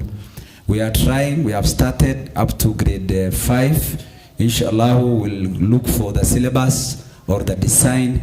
Could be, if we are not getting it right, we will train our teachers and also request our parents who are versed with those. The system, personally, I'm not the Islamiyat curriculum part. I'm a teacher by profession, so I understand the system. But on the Islamiyat side, we will also request if the parent can support us in getting it right, if we are not doing it right. But we have the will and the way, and we're going to do it, inshallah. That's that. In regards to transport, I know transport, we started with, as you move out, please look at your left. On the other side, there's a vehicle which I always quarrel with my partners. They want to sell it off. It's KBM. Madam Zainab, if you're here, you can understand, because we were neighbors when we started in 2015 in a rental house of my brother Mukhtar, who donated. Actually, he gave me his house for free. So transport is also an optional. So the other option that we can decongest ourselves as we are doing other things is, please, as parents, you can form a group and look for other means of transport until when we will have that capacity to carry all our children, instead of picking the child at 5 or 6 and dropping them at 4. So that, don't leave it to us, we'll do our part. You can also think of alternative B. I'm not saying you go away, look for transport, but in other places where even our kids are, parents come together, they pool, and they solve the problem like that. If we do that one, I'm sure we will be able to support us. Regarding the bully, we have had it. It was there sometimes back, we have done something, but these kids are ours. Yule ako hivi na yule ako hivyo ni mzuri. We will do our part from our end, especially if I look at it critically. It's not in class, it is in the transport sector, the vehicles. In each bus or van, we have allocated teachers who do supervise and pick our kids. But in the event there is a lapse on something, we will also have a meeting immediately after you leave us. We will improve on the areas that we have weaknesses and continue strengthening where we have strength. So bear with us, but we will not go into negotiate. If at some point, if you pinch the child, the parent said he is cane. If you leave him, again he pulls it. So we need to also work together. You understand that? But we will not go into tolerate any situation where there is bullying going on. If we call you in the event there is such an issue, please cooperate. Let us not protect our child. Let us work together so that we can help each other. This is a big family. Having 560 kids, managing feeding, and looking at them, just throwing stones, it's not an easy thing. So kindly, we will handle it like that. Regarding the meetings, we used to have meetings for sectors, ECD, primary, so on and so forth. But because we have failed, we have not gone for a meeting for the last 2 years. We felt we'll do this one for now. Going forward, we're going to have meetings for each sector. If it is the senior, their needs is different, we do understand. If it is ECD, but at the same time, you also need to be patient, because you will see a parent who has PP1 up to the level of senior. So we'll keep on calling you for maybe 4 executive weeks every Saturday. That's what we were also looking at, but we will going to gauge and see how we can combine and move on with our meetings on a yearly basis. Going forward, we shall going to have a prize giving day in each year, so that we can evaluate and reward and motivate both our pupils and teachers and even parents. So that said, having said that, that will also be an avenue where we will be able to express our concerns. Don't wait until end of the year or the director calls for a meeting. If there are issues, please, I could hear the forum will be open for discussions, healthy ones. I am part of all those forums, so you can engage, but there are issues which are personal. Please just call the principal or text or pass by. Otherwise, I will hear we are investing in or for our children. So in all ways, this day that we were seated here is not a wastage because we are investing into or for them. Regarding the presence of the director in the school, I acknowledge that at some point we might not be present. I have given you over 40 teachers to give us the right material. We have given them the tools that's required, the equipments we have given them, but we'll do our best to be available as much as practical. So also understand that we are human, we have other activities or engagements, and this is our priority. I recognize that, and I will be available in person. So kindly take note on that. On the issue of special need education, special need education is a critical component which we must factor in our curriculum. We're going to see how we can incorporate special need assessment in our school so that our parents don't look for other spaces to look for that. That one is very critical. In regards to clinics, for now we are doing what is very basic. I know health is basic. We will do our part, but I can't promise you tomorrow and today I will going to have a nurse or a clinic here, but we will consult. We have provided fridge for those kids who are using insulins, for those who are using what do you call syrups, so that we can take care of that. So far we are there and we shall going to be there, but give us also the support. I do understand quite a number of our parents are medics. If I look at my right, left, I know them. So we will consult them and see how, because we have no mandate to give them also the medicine unless it's prescribed. So we'll consult. In our next meeting, we will also bring our way forward. PP1, PP2 issues, debating syllabus coverage, a place where apparent race issues related to syllabus coverage. We are very sensitive in issues related to syllabus coverage. By the end of, if I am not wrongly guided, second term, we must have covered our syllabus. Quite a number in third term we do syllabus revision.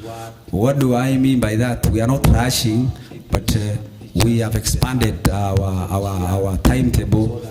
It's only that we are affected by transport. We wanted to start our lessons at 7, and we usually, according to the curriculum, we are supposed to end at 3. Currently, I think we are a bit expanded. We are ending at 3:40. So in regards to that, please have less worries on issues of syllabus coverage. We are on it. On the same note, those examination classes, we will be doing remedial classes. We wanted even to do evening classes, but because of transport, it is not possible. But we will continue engaging grade 10. Our grade 10, they are not doing good. I want to tell you the truth. We have, this is one lab, the other is a lab, that's a lab, but we are not doing good. They are only 26. So we'll be engaging you parents, those kids who are from grade 10. We want to give them the right material from the start as a foundation. So we'll be giving them Saturday remedial for grade 10, grade 6, and grade 9. We have no much issue with the Cambridge side. But even then, the purpose of CBE was to ease in the curriculum. So we also don't tend to give children much that will going to distract them from or that will going to overload them as required. So guidance and counseling and discipline is going on, but we're going to improve on it. We're not going to compromise on issues related to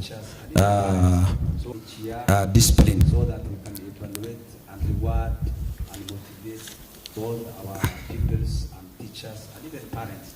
So each year, so that we can evaluate and reward and motivate both. Yes, motivational speakers. We will do that, inshallah. It is part of guidance and counseling. Every Friday, our kids don't go for instead of taking them to the mosque, we do our khutbahs here and give them topical addresses or khutbah, which addresses their need. But we'll also improve on that. I think those were the remarks, the concerns that were raised by the parent. But before I finish it, there is an issue that a parent raised in regards to PTA, Parent Teachers Association. It's very important, it's a key. So I'll urge you in each class, as we open the forum for you, we need to have at least 2 parents. Those parents, they can come and sit in class, they can engage us, they can address our issue, they can address your issue and the issue of our kids. So it is my appeal, it is my direction that the principals effective immediately, they engage our parents in their various groups, and we have a representative so that some of this issue is not escalated to such a big day. Lastly, on the book fund. The book fund, those parents who happen to have contributed, we will do our best. We'll buy the books by end of next week. All the books, if there are any parents who are having issues, we will go in to solve it. I will take it personally, and it will never happen again. As we face it out, the rest of the parents, please ensure we have books for our kids. I think those were the concerns, but now this is, yes, the school has CCTV all over. If there are any issues or complaints that we receive in regards to caning or bullying, especially in our classes, you can come. We will go through the CCTV. It will help us. So to that much, we are concerned, and we want to do, and we want to give you all the best. The system that was mentioned by our deputy head teacher is meant to ease our job, all of us, so that you can be able to view the school timetable, the assessment, what do you call it, if in discipline cases, absenteeism. So we will take more time to educate you and give more information so that at the comfort of your room, you can be able to see what is happening in the school, and you can also guide us. We are here to be supported. We are not everything. We are only doing our part, and we are trying. In terms of way forward and development that we are planning in the next maybe few years. One, the parent requested for a bus. For now, we're going to hold it. We are not able to buy. It is not our priority one. What we are planning is we want to have a modern field here, so that when our kids go back in the evening, hawana ile uchafu. We will go into carpet the field, tunaweka roof juu, tunawekea meza, so that those are some of the things that will also motivate our kids. Na utasikia ile maneno ya muandamano. I want to assure you, hiyo mtoto atasema anataka kwenda Midland, just hata kama ni kucheza football. On the issue of the ECD, we will also equip. We will equip modernly. We have made an order to China. I'm sure tuna improve hii area yetu. Hiyo equipments ambaye tuko nayo will face them off, just like we did with the desk. So by the end of this year, those are some of the issues that we shall go into do. 3, we'll also have a modern dormitory, so that we don't take our kids for very far. I know our mama anapenda watoto wakwe karibu. We're going to provide you with a modern dormitory of about 1 or 2 stories, protected. Inshallah, That one is also coming on our way, inshallah. About the health and safety, as you all know, there are issues in Uganda now. We are also alert, we are not experts, so let's also improve. If you see there is any sign in our kids, please don't send them to school or notify us, because this is a big population. If we are infected or affected, we're going to have, we'll pay for it a lot. In regards to fire, as that happened last week in Nakuru or Gilgil, we have already engaged health and safety people who are dealing with training, so that we can be able. Actually, I wanted to train the parent here today, kwa sababu hiyo, some of us hata hatujui vile kufunika hiyo, what do you call the cooker ikishika moto, hata vile kutoka kwa nyumba ukitumia blanketi. So we'll educate, we'll create awareness to our kids and even to the parents when need arises at that level or at that juncture. I'm going to stop it here. Maybe I will ask my colleague Senator Mariam if she has any issue or if she want to add something to add it, but nawashukuru sana vile mlitusaidia. Hii shule haingefika hapa, ilifika kwa sababu ya nyinyi. Alliance, munasikia wazazi ndio walifanya alliance. Kindawal, wazazi walifanya Kindawal. Na waomba tufanye Kindawal Alliance ama ile shule zingine yote. Mnajua watu wanapenda kupeleka watoto wao wakimaliza what do you call primary. I want to assure you, you will not need another alliance. We will make this alliance as long as we are alive, but we need your support and your prayer. Thank you so much. May God bless you. Madam Maria, please. Kuna watu labda hawajui jina yangu because I was an absentee director for the last 3 years. My name is Matker Mohamed Noor. Thank you so much.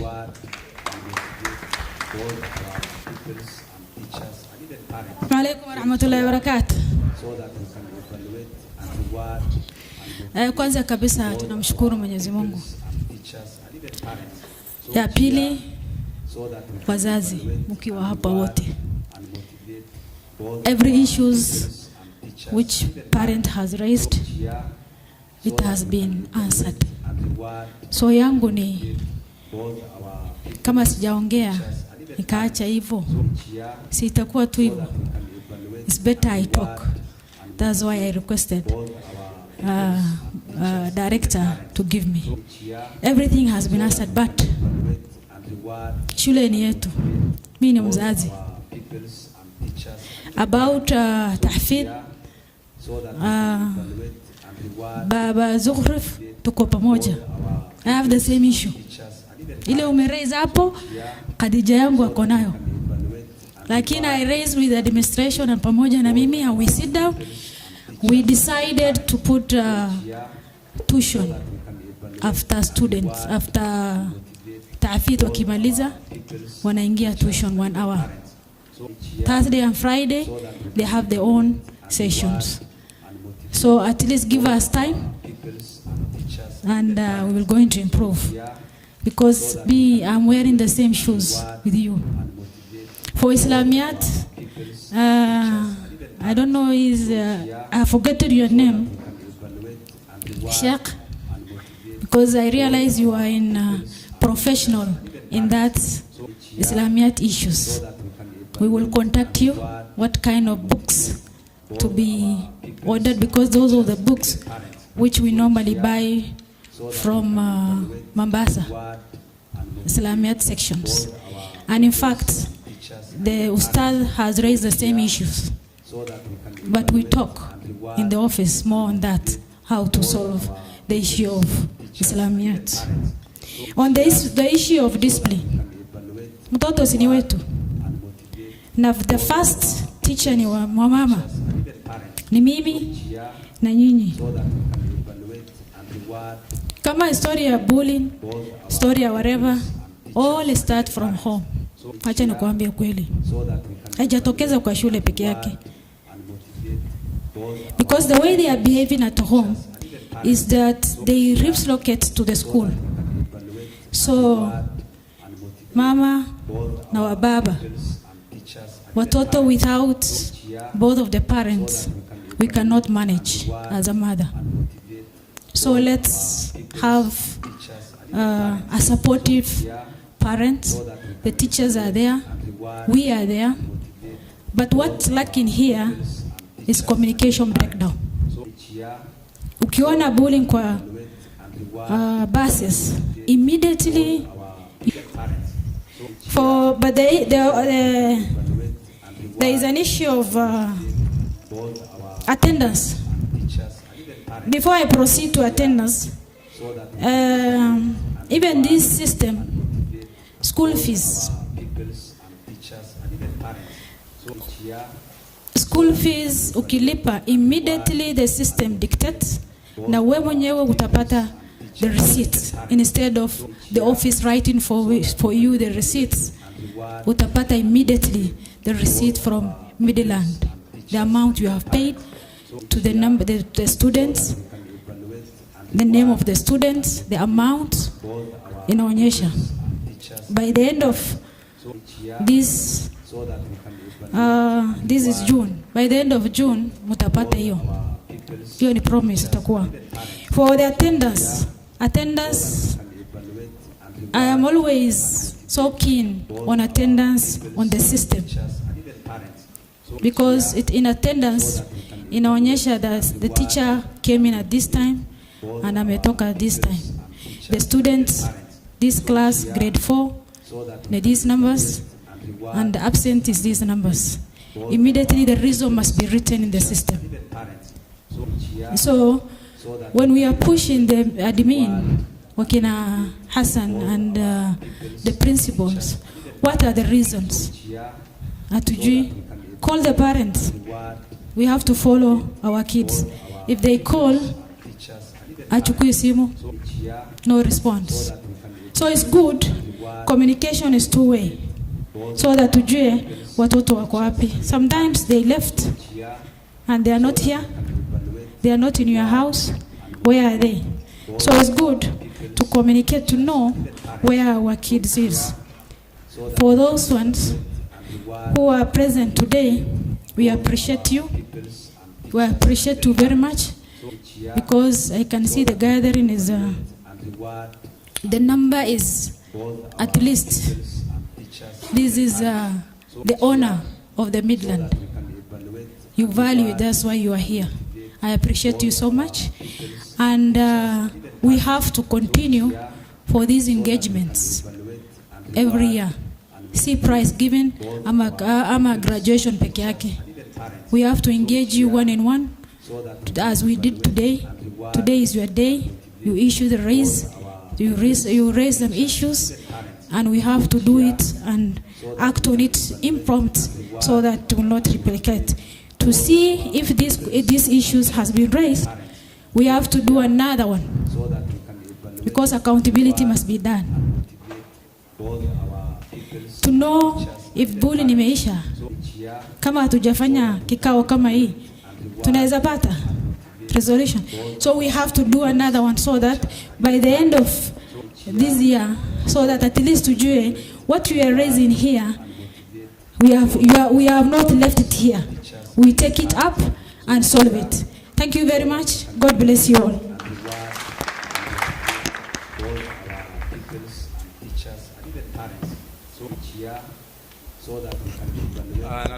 Hafla yetu imeisha, wakati umesonga, hata ni wakati wa swala na tumechoka. Niwachangamshe kidogo, awacha nisiwachangamshe.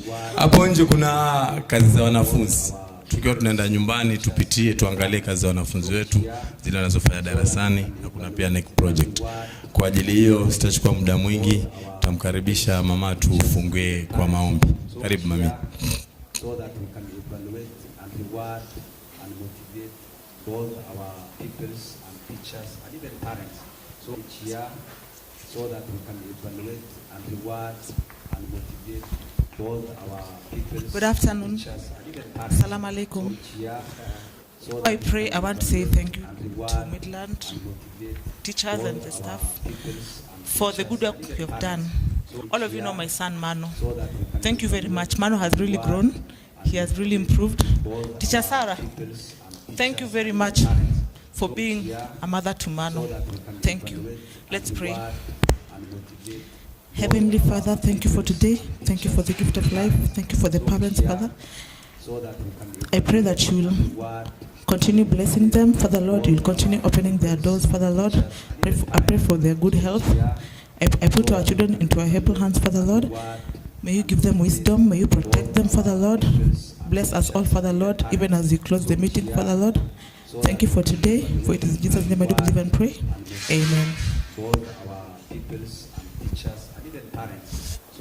Na tumefunga mkutano wetu, tunaweza kwenda nyumbani na tupitie hapo kwa hizo kazi za wanafunzi tafadhali. Asanteni.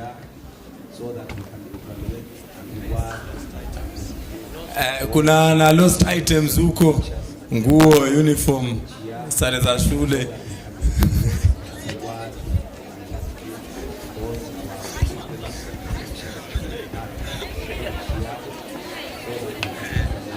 Tuko na prayer hall pia, kama unahitaji kupray before uende, kuna prayer hall huko juu. Maji yako ya kutosha, tuchukue udhu tuende swala.